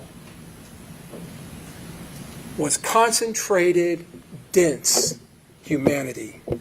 The hotel was packed. It was full of human beings, of people. Mr. Jones and his friends were turned away. Their room had been given away. The hotel was full of people, parents with their children there to attend orientation at USF, parents with their children and other people here in Tampa, sightseeing. That hotel's located right up the road from Busch Gardens and the Yuengling Brewery. They were here. All of those people in that car, in that hotel, none of that affected these shooters. They shot with impunity and with disregard for anyone in the area. And you'll hear those rifle rounds that were being shot by Mr. Davion Murphy and by Mr. Gathright as they pursued the Charger up the northwest side of the hotel. There are impacts up and down that western side of that hotel, several of which went through windows, several of which coursed through hotel rooms above sleeping guests, sleeping in their beds. You will hear from one guest who will tell you she was there with her husband and her daughter's boyfriend. Her daughter's boyfriend, they were awake and grabbed her, bringing her to the ground to try to protect her. These conspirators had no cause for concern.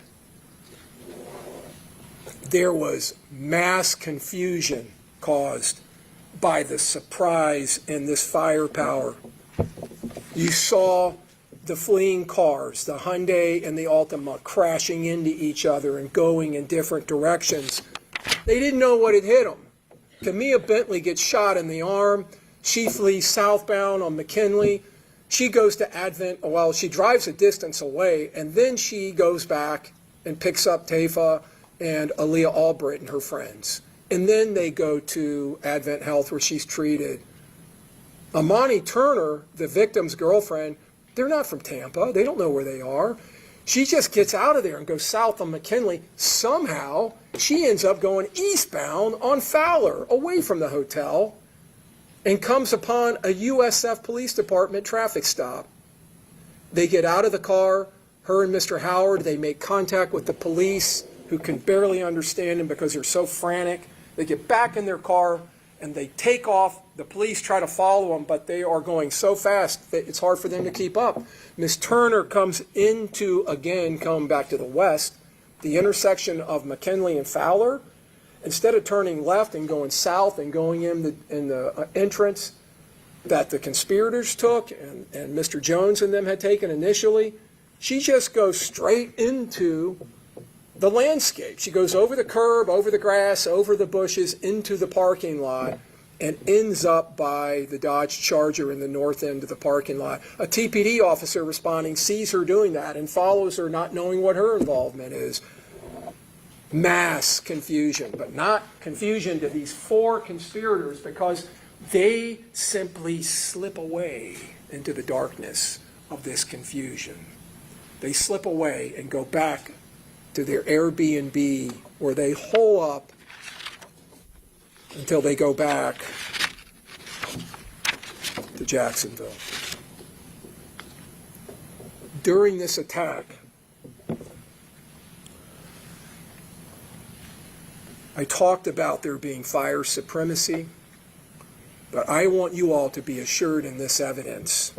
There was not one round, not a one that went anywhere other than towards Charles Jones and his friends. There wasn't one round, not even one, that was fired back in defense, because there was no defense to this planned attack. As I said earlier, they laid down a solid wall of lead. Without a single round of resistance, the evidence will show nothing, zero. And they completely and utterly leveraged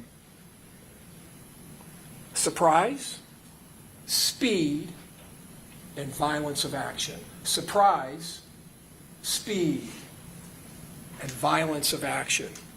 They surprised Mr. Jones by their coordinated efforts completely catching him off guard. He sat in the front seat of his car as helpless as a child, defenseless, completely at their mercy, and they showed none. They then acted with speed to maintain the advantage that they had gained. There's been an objection. So I'm just getting Mr. Harmon again. This is just opening statement as far as what the state believes the evidence will show. So. They went to their firing positions rapidly, using speed in this attack, maintaining the advantage that they had gained through the surprise of this ambush. Violence of action.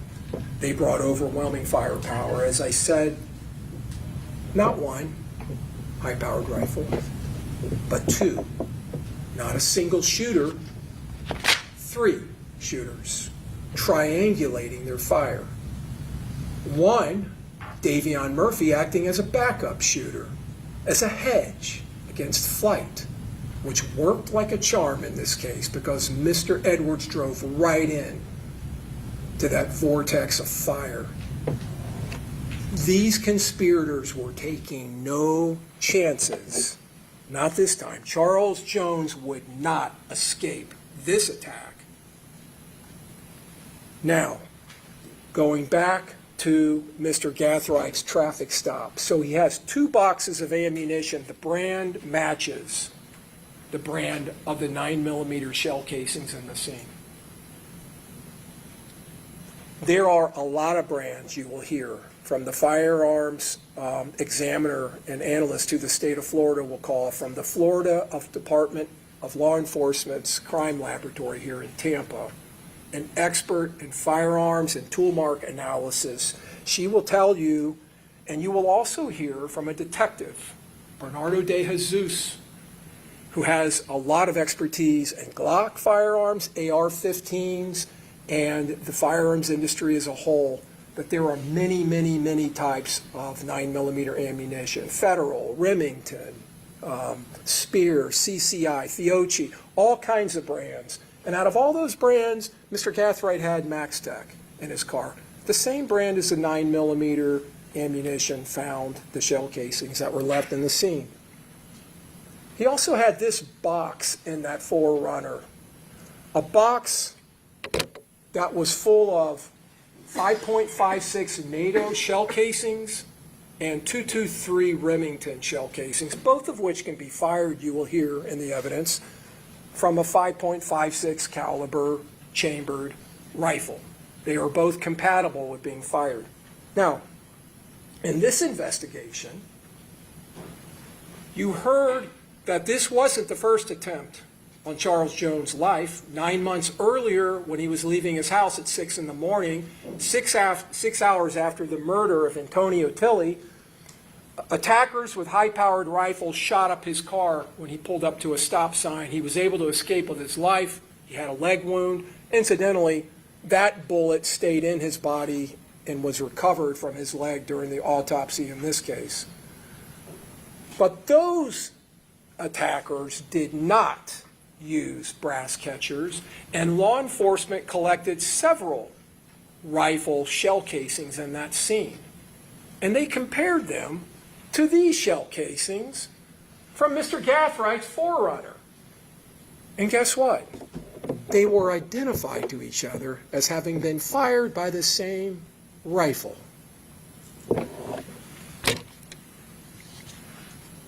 Mr. Gathride's house, just a standard suburban house. You see the 4Runner sitting there in front. Again, this is where they left from on that Saturday. Officers from the Jacksonville Sheriff's Office obtained a search warrant, and they searched Mr. Gathride's house. One of the things they found was in the sink. They found all this items torn up, paper, cardboard, plastic, soaking in water. And when they took it out and put it onto a sheet of paper, to let it dry, they noticed that all of these wrappings and packagings all dealt with firearms. There's Magpul, there's Sig Sauer. These are all manufacturers of firearms, ammunition, and firearm components. During the search of this residence, they found ammunition boxes with ammunition. That box is full of, the evidence will show, 5.56 NATO rounds loaded, some shotgun shells. This box is full of 5.56 NATO rounds. And then they looked at this safe. Inside the safe, they located some rifles, and they located a brass catcher. This one had been detached. But inside of that brass catcher, they located 2 9mm shell casings. Those shell casings were compared to a 9mm shell casing from the scene of Mr. Jones' murder by the same firearms analyst, Amara Drew, the same analyst I was talking about earlier. And these 2 shell casings were matched to that shell casing that was fired from that fully automatic Glock in the murder, in our case, of Mr. Jones. This was found in Mr. Gathrigh's residence inside of a brass catcher. And then they found a rifle with an attached brass catcher. And they found another rifle, both AR-style rifles, one a .300 Blackout, one a 5.56 NATO chambered rifle.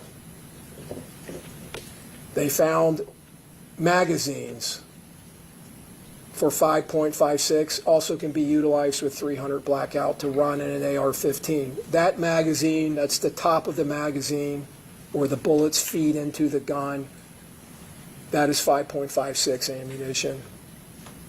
And then this is back at the sheriff's office. We saw earlier some of the ammunition that's laid out. In July, Mr. Chance and his girlfriend were detained and arrested at Mr. Chance's residence in Jacksonville. This is July 27th, and a summer rain shower by officers from the Jacksonville Sheriff's Office. That's Mr. Chance, who had been called out of his residence and backed up and came out before being handcuffed, and Miss Andrews.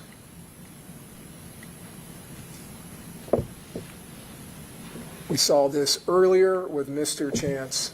So I want to talk to you real briefly. I want to start talking specifically about each defendant, some evidence that you're going to hear and see that's related individually to these 4 defendants.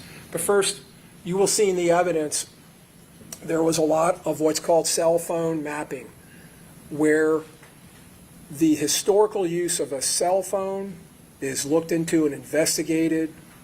That is a cell tower. We see those everywhere in our communities. On the top of the cell tower are the antennas. This cell tower has 3 sides to it. Those vertical items are antennas that are pointing off of those 3 sides. Now, what this shows, this is just a demonstrative exhibit to show you that each cell tower, especially ones that are 3-sided like that, there will be 360-degree coverage all the way around the cell tower. But each of those sides covers a third of that 360 degrees. So each of them is covering 120 degrees. And that's what that is showing. And those are called sectors. Sectors. You saw earlier some mapping, shading that looked pie shape. That's why you will see that over the next several slides. So when you look at a slide like this is a mapping of one of the defendant's phones in the murder scene. You see the icon murder scene, that's right there, south of the University of South Florida. So when you're looking at that, the apex of those lines, the corner, is where the cell tower is. And then that is the sector of that cell tower Those antennas are covering that third of the 360 degrees, and that area out there is where the handset, the phone is, because it's connecting to that side of the cell tower. Mr. Gathright, this is a photograph from one of the cameras on the Tesla that picked up Mr. Gathright and Mr. Murphy running around the front end of that Tesla. You can see he is literally covered head to toe. Head to toe. He's wearing a hoodie, something black over his face, maybe a gaiter or some kind of a bandana. He's carrying a rifle, but you can still see a sliver of the top of his face, that it's light-skinned, and you can see his hands are light-skinned and that he has a very thin build. So we start here with Mr. Gathright. This is when he is at his house. Remember, we saw this video earlier. This is the same time, 2:45:48, when they're loading the Impala on June 22nd, and his phone is hitting off a cell tower that his house lays in that sector. So it is mapping his cell phone while he is there. This is a mapping of him leaving Jacksonville and heading down to Tampa and going through. So what you're going to see as this mapping proceeds, each time you see a line being generated, it's giving the date, the time, and the latitude, longitude coordinates of that connection, the phone connecting to a cell tower. You can see the sides of the cell tower being utilized, and now you can see the phone is moving as it connects to one cell tower, moving to another, moving to the next.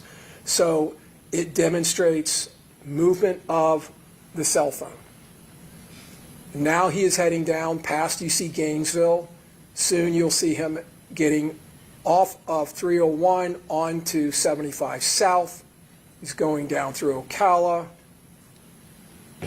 coming straight down. His phone is down 75. Now you see the markers down here relevant to our case. You see the Airbnb. You see him utilizing towers right south of the Airbnb. His phone will sit there for quite a while until about 9:30, and then his phone will travel down to the Teasers Club, which I'll come back to here momentarily. And then back to Airbnb, where it stays for a little bit, into the latter part of the 22nd, going into the morning of the 23rd. And now he starts moving back to Teasers. This is around the time that Mr. Jones is showing up at the club. Mr. Gathwright's phone is right there. And now he's moving again, and now he's over by Truth 18.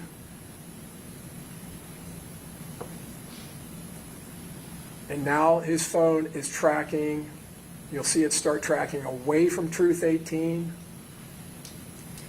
back up McKinley to the murder scene, and then back to the Airbnb, where it'll stay for quite a while.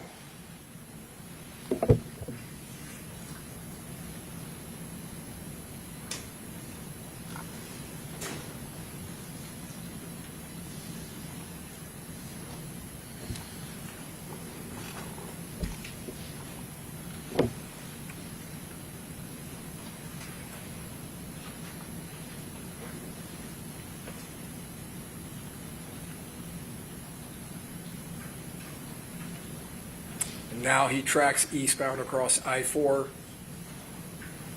past Lakeland,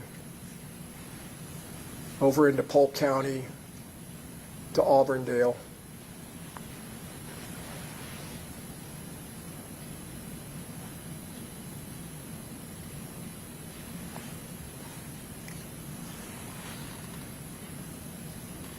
What you saw in there was at about 9:30, Mr. Gathwright, after arriving around 7:30, 7:45 to the Airbnb, about 2 hours later, he travels down to Teasers at 9:30, many hours before Mr. Jones gets there.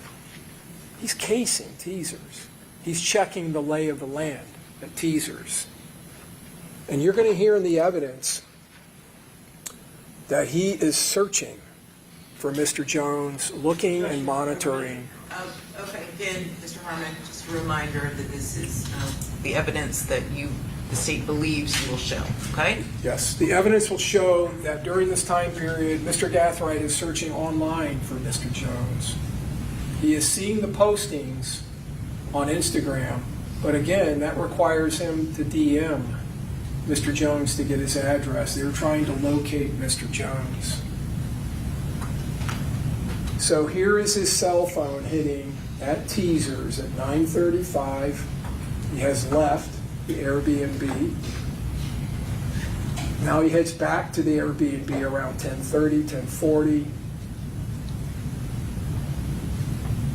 Now he's back at teasers and then over to Truth 18. You can see his phone is in the sector of that cell tower just to the east of Truth 18. There he is at Truth 18. And now you can see in the middle of your screen, it's kind of light, kind of hard to see, the murder scene. His phone is at the murder scene, and there are 2 towers south of the murder scene that he is in their northbound sectors, and then there's another tower just to the east, and he's in the westbound sector. Now, you will also find in the evidence that Mr. Gathright sends a text to a girl named Kyla.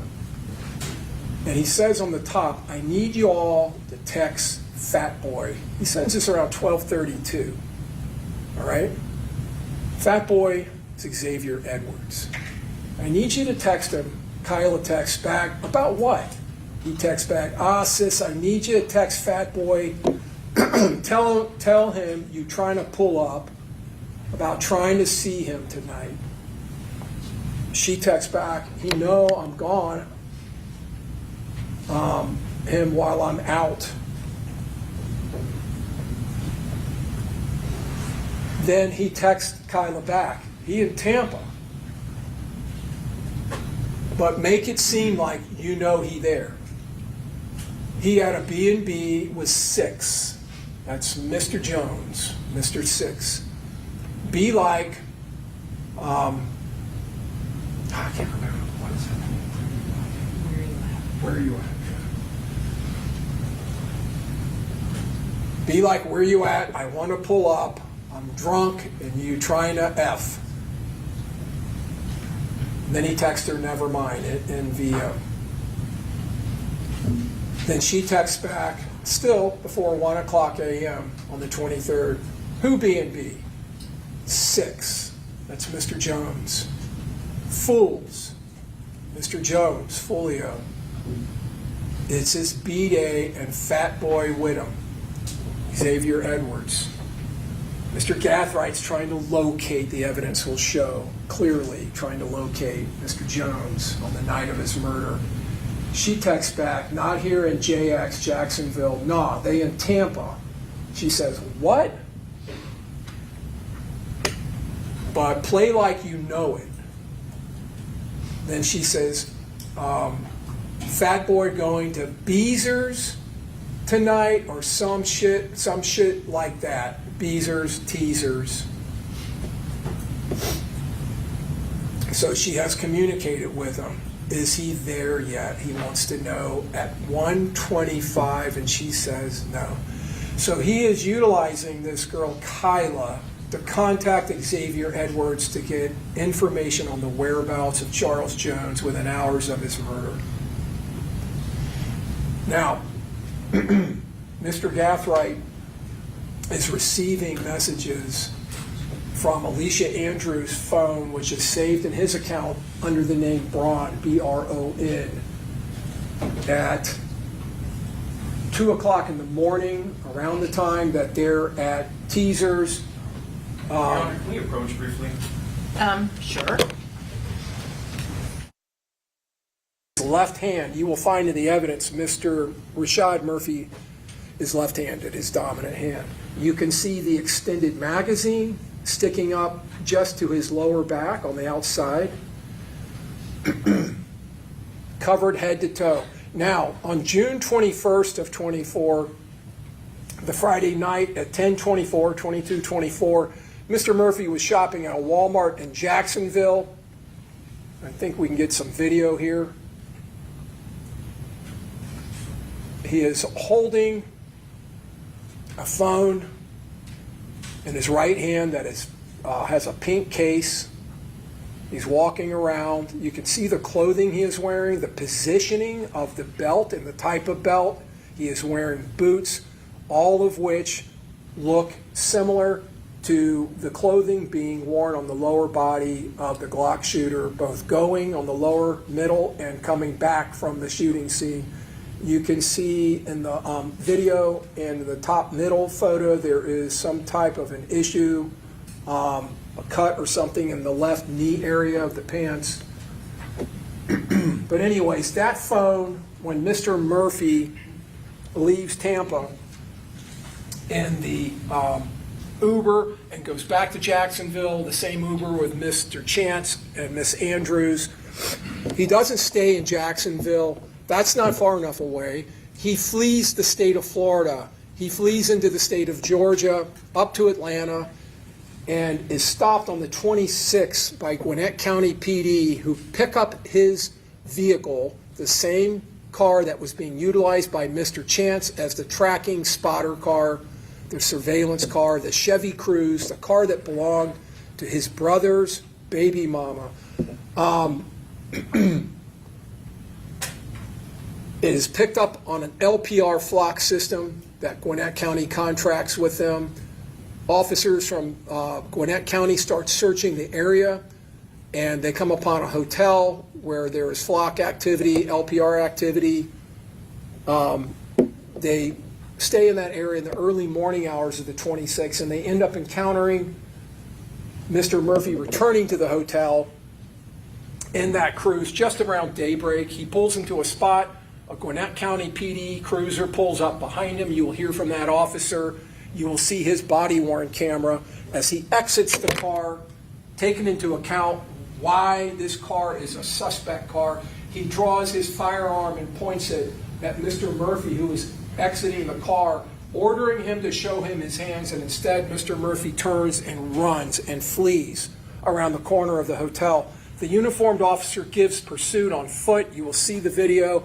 He tases, he's yelling at Mr. Murphy, "Stop, police." He tases him, which knocks him to the ground, and they're able to take him into custody. Back in the car being utilized in navigation mode is that same phone.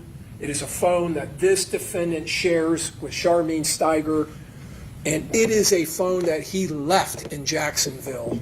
Mr. Murphy, you will not see any cell phone evidence for the ghost because he left his phone in Jacksonville.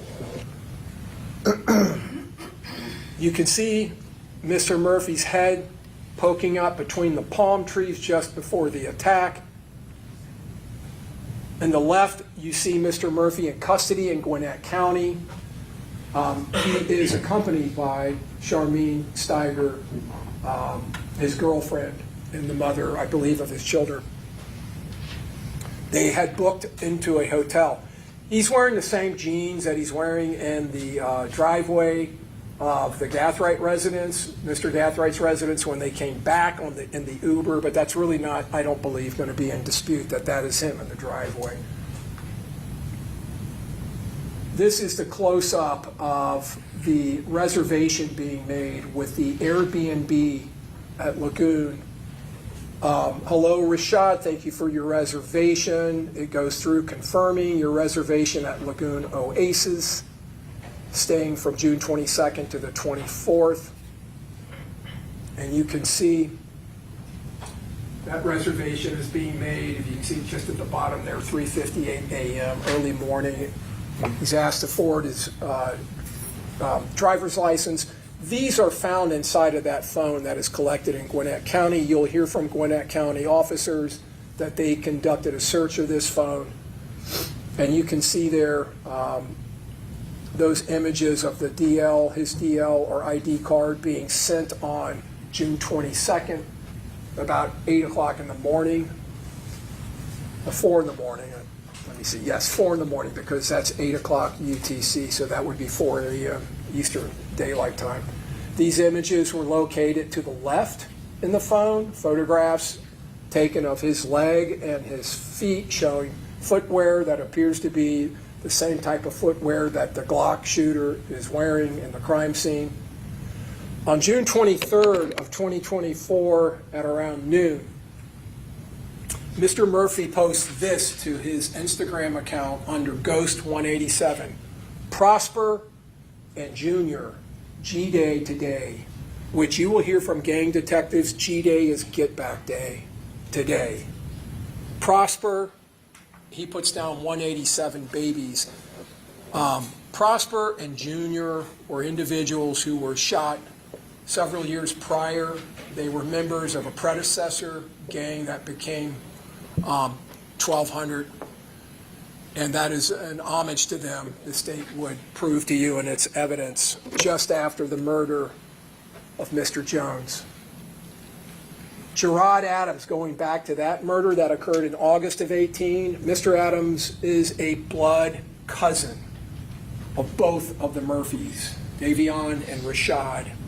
So this wasn't just about gang affiliations. The evidence will show. As far as Mr. Murphy, Rashad Murphy, July 30th of 2024, because he was released by Gwinnett County. He was not arrested for murder up in Gwinnett County. There was not a warrant active at that time. July 30th, he was arrested in Jacksonville by Jacksonville Sheriff's Office detectives. And he was interviewed by 2 gang detectives, and you will hear their testimony. And they ask him about this murder, and they ask him about being in Tampa. He denies that he was in Tampa, and he denies it several times that he was in Tampa. He does admit that the silver Chevy Cruze that he was stopped in Georgia and arrested in, that he did obtain that from his brother's, the mother of his brother's children. He claims that he let someone borrow it that weekend of the murder to take it to Orlando. He admits that the phone that was in his possession in Georgia in the car, the Cruze, is a phone that he shares with Miss Steiger. But he challenges the officers to look at it because they won't confirm or be able to find any way to prove that it was in Tampa, which it wasn't because he didn't bring it with him. And he again stands on the story that he loaned out the silver Chevy Cruze, claiming that it was returned to him on the 23rd. As far as the Airbnb, he says he doesn't know anything about it. He would never let anybody put it in his name. When confronted with the text messages, he admits that he sent a picture of his ID, but he didn't know that it was being booked in Tampa. And again says he was never in Tampa, not that weekend. Doesn't know anything about the murder, about Tampa. And then the detectives confront him with the Uber video from Sean Gathrights' house, and then everything changes. First, he says he goes there all the time. He describes Sean as a light-skinned guy.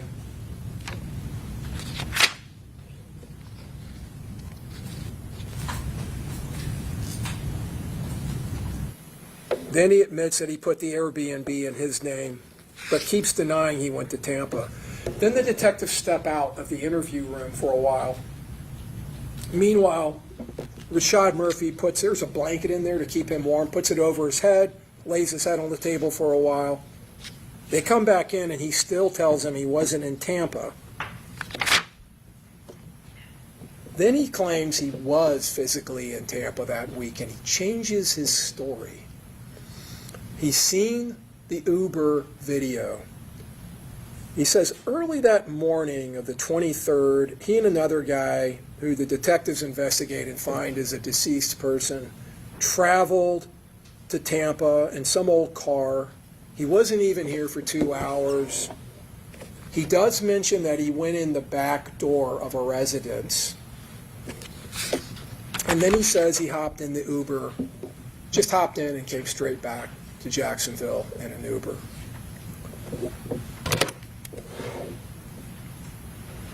I want to talk to you real quick about principles and go through this a little bit with you.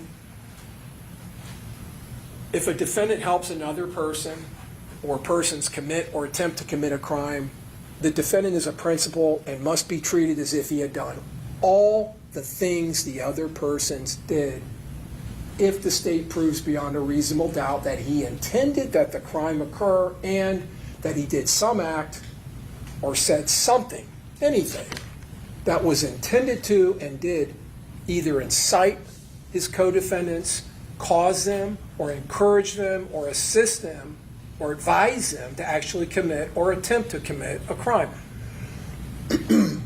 So a principal is a person who intends for the murder to happen and either incites, causes, encourages by some word they say or some act that they do that the other person or persons commit or attempt to commit the crime. For first-degree murder, the state must prove that the defendant intended the killing of the victim, in this case, Charles Jones.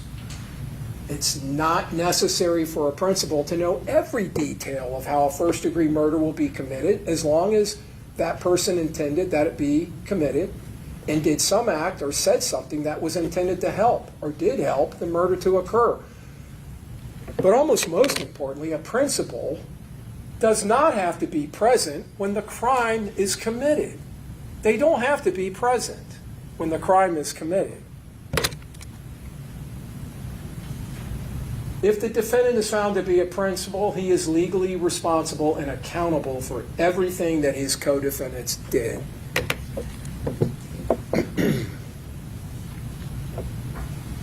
And that leads us to Mr. Chance.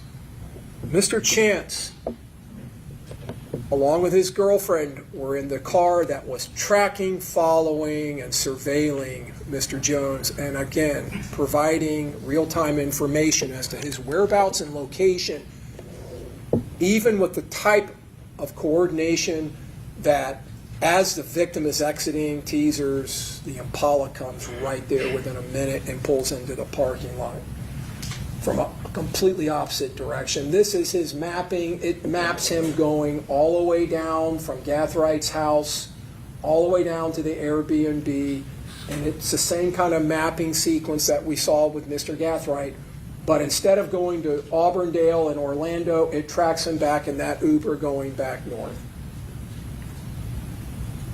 We talked about Mr. Gathright, or Mr. Chance being at Gathright's house. He's hitting off of cell towers right there at the same time.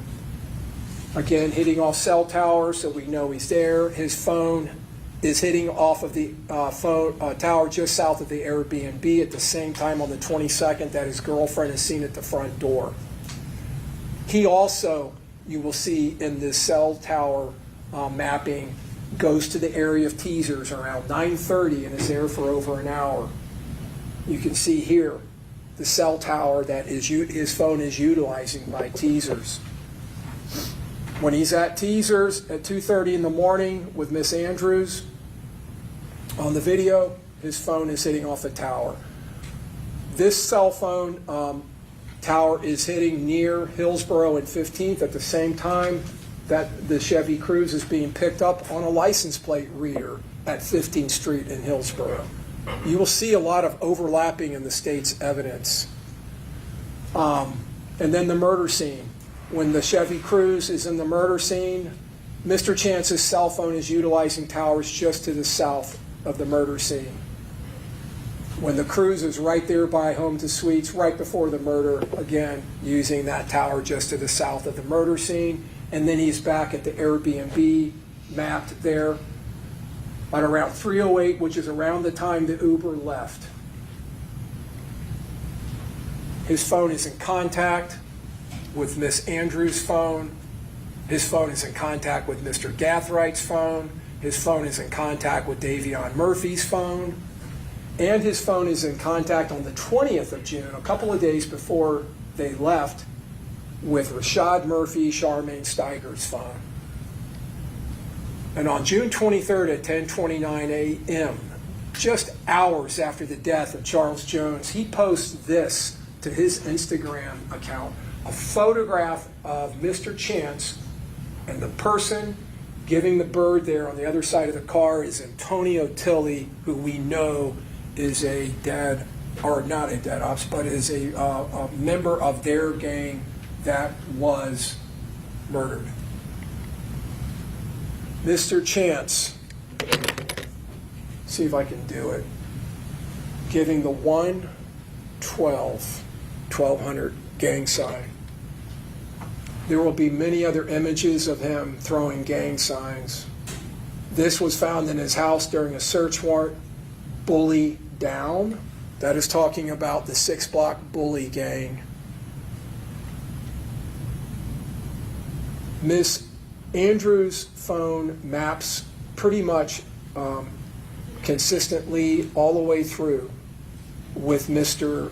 Chance's phone. Wherever his phone is, her phone is mapping there too, including the murder scene. So I will move through that, and including McDonald's. This is a photograph taken by her phone when she and Mr. Chance were in the Truth 18 parking lot. And you can see in the background the second floor where the Truth 18 club is with the patrons outside. This is Miss Andrews' phone being mapped near Lodi off of 301, the city of Lodi. And there at the same time on an LPR is the Infiniti on the left SUV, the Uber that ends up at Mr. Gathrigh's house, and of course her cell phone is there. Davion Murphy, who the state believes the evidence will show is the shooter with the orange ski mask, who was up behind the other two shooters. We have mapping of his phone from Jacksonville there. His phone is hitting off a tower just to the side of the McDonald's at the time he is there in the Chevy Cruze. His phone is hitting off of a tower just to the south of the Airbnb at 2:59, several hours after the murder as they were getting ready to leave.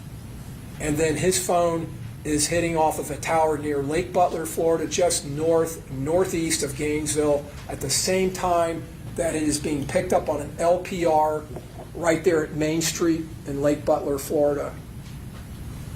His phone is in contact with Isaiah Chance.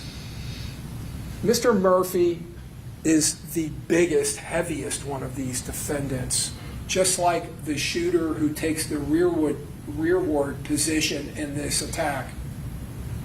That's Mr. Murphy. When he was arrested, you will see tattoos. You see many on his neck and chest. He has a 1200 tattoo on the back of his neck.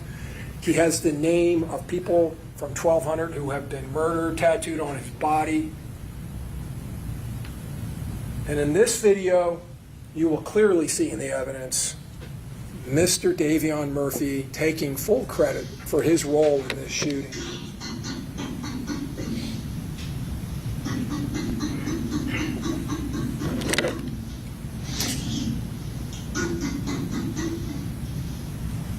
That is just after his arrest, when he is left alone in an interview room. Just to show, because it was a video, I wanted you to see a couple of still shots of Mr. Davion Murphy in action. You can see the muzzle flash, you can see the orange or reddish ski mask, and you can see his position, shooting directly at the charger, shooting again at the charger, and a last time.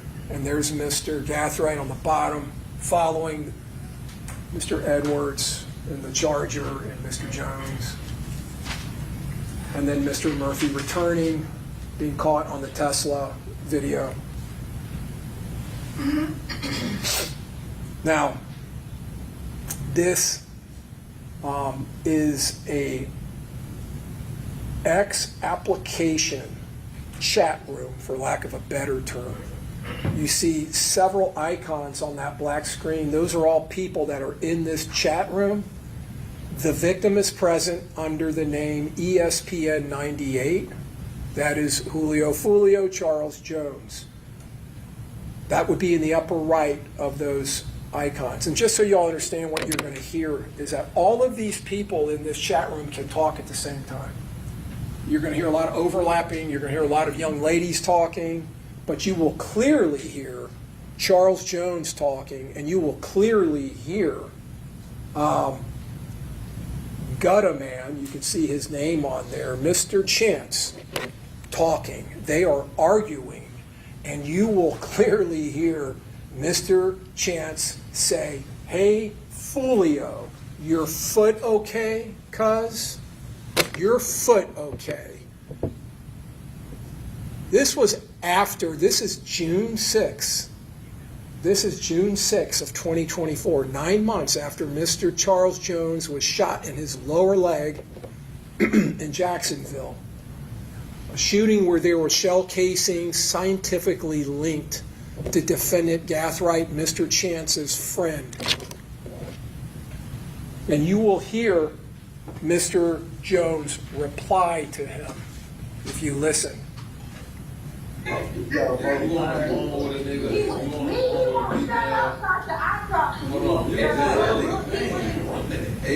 God, if you would keep going, they tell them niggas ain't wild, that's good. Hey, Julio, my foot okay, God? Y'all would have. Yeah, my foot good, man. I've been Hey, shut up. got bigger fish to fry, man. Bigger. Your ass got bigger fish to fry, boy. Why you acting like his feet good? I'm curious, this ain't about man. They don't put alligators on you. They don't put gay alligators on you, all type of shit, man. This shit make me mad, cause I know you're trained. I know you ain't. Everybody putting shit out. Niggas putting shit out their ass, and niggas gonna be around niggas on most motherfuckers be saying all type of crazy ass shit. I'm not feeding to that dumb ass shit, man. And not no corn. Fuck, man.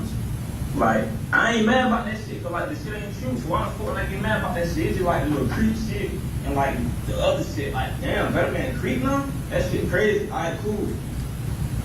You talking about people? Oh, that nigga Y'all God. talking in circles. Y'all talking in circles. So you Oh, well, how you crazy gonna right say there. that? You said what? I thought you were my friend right there. Cuz, Will, why do you think when people fall out, people should be lonely and shit, bro? You got me in talking. You got me. No, he got it. No, hey, y'all, hold on real quick. Hey, Karen, what you mean he got me and you? Cause the devil. So when they are communicating, you can see the speaker icon below their name moving.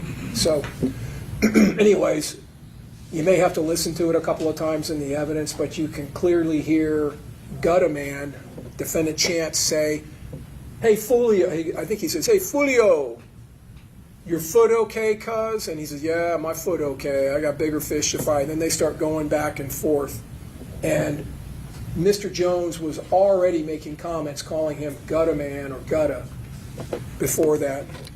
But what's interesting, and this is recovered by Jacksonville Sheriff's Office game detectives who were monitoring this in the early part of June of 2024, and they intercept this and record it. On Mr. Gathwright's phone, he has communication from Rashad Murphy's phone on that same date at approximately 11:18, shortly after that recording was obtained by JSO, by Jacksonville Sheriff's Office, at 22:36, of Chance arguing with Mr. Jones on that X Spaces app. Gathwright receives communication from Rashad Murphy. On the left, make sure that's going to be Rashad Murphy. Make sure bra in a good headspace before he go with his move. We got bigger shit to tend to. They ain't worth inward energy. Below that, you see the response from Mr. Gathwright. He likes it first, and then he says, "I ain't heard from bro," talking about Mr. Chance, "today, but I'm going to check in with him." On the right-hand side, Mr. Rashad Murphy then sends this message. This is going around a little after 3 a.m. He's probably not going to pick up. He on IG, Instagram, letting Death's N-words get him out of character. He turned up on that MF RN. And Mr. Gathright replies, damn, all right, let me see what's up. So we got bigger shit to tend to. This evidence alone demonstrates to you, number one, that all of these defendants know each other, they're coordinating with each other, and that this conspiracy is in existence as early as June 6, over 2 weeks before the murder of Charles Jones. Rashad Murphy in this evidence is trying to stop his co-defendant Chance, his co-conspirator, from letting the cat out of the bag.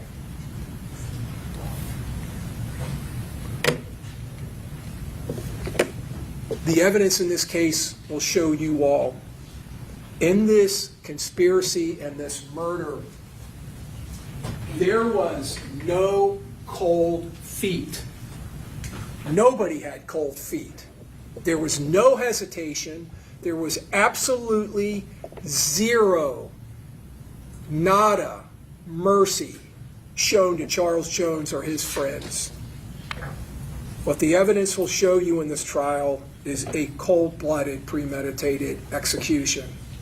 A precise, a coordinated attack with nothing left to chance and no detail spared.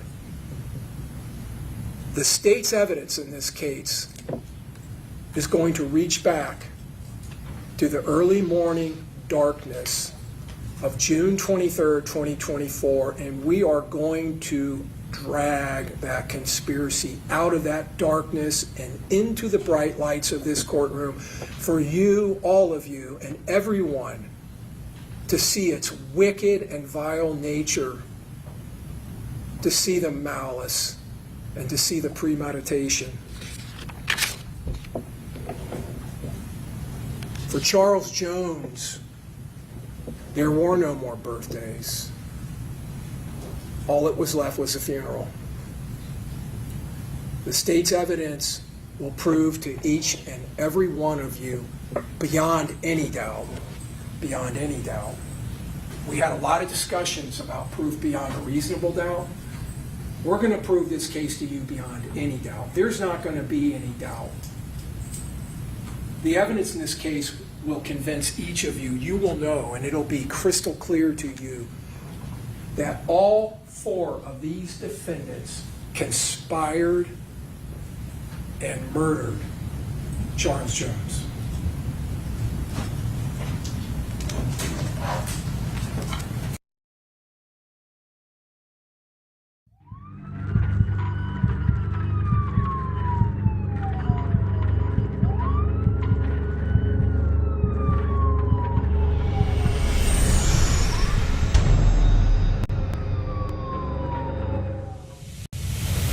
Brandon, are we getting a hotel for a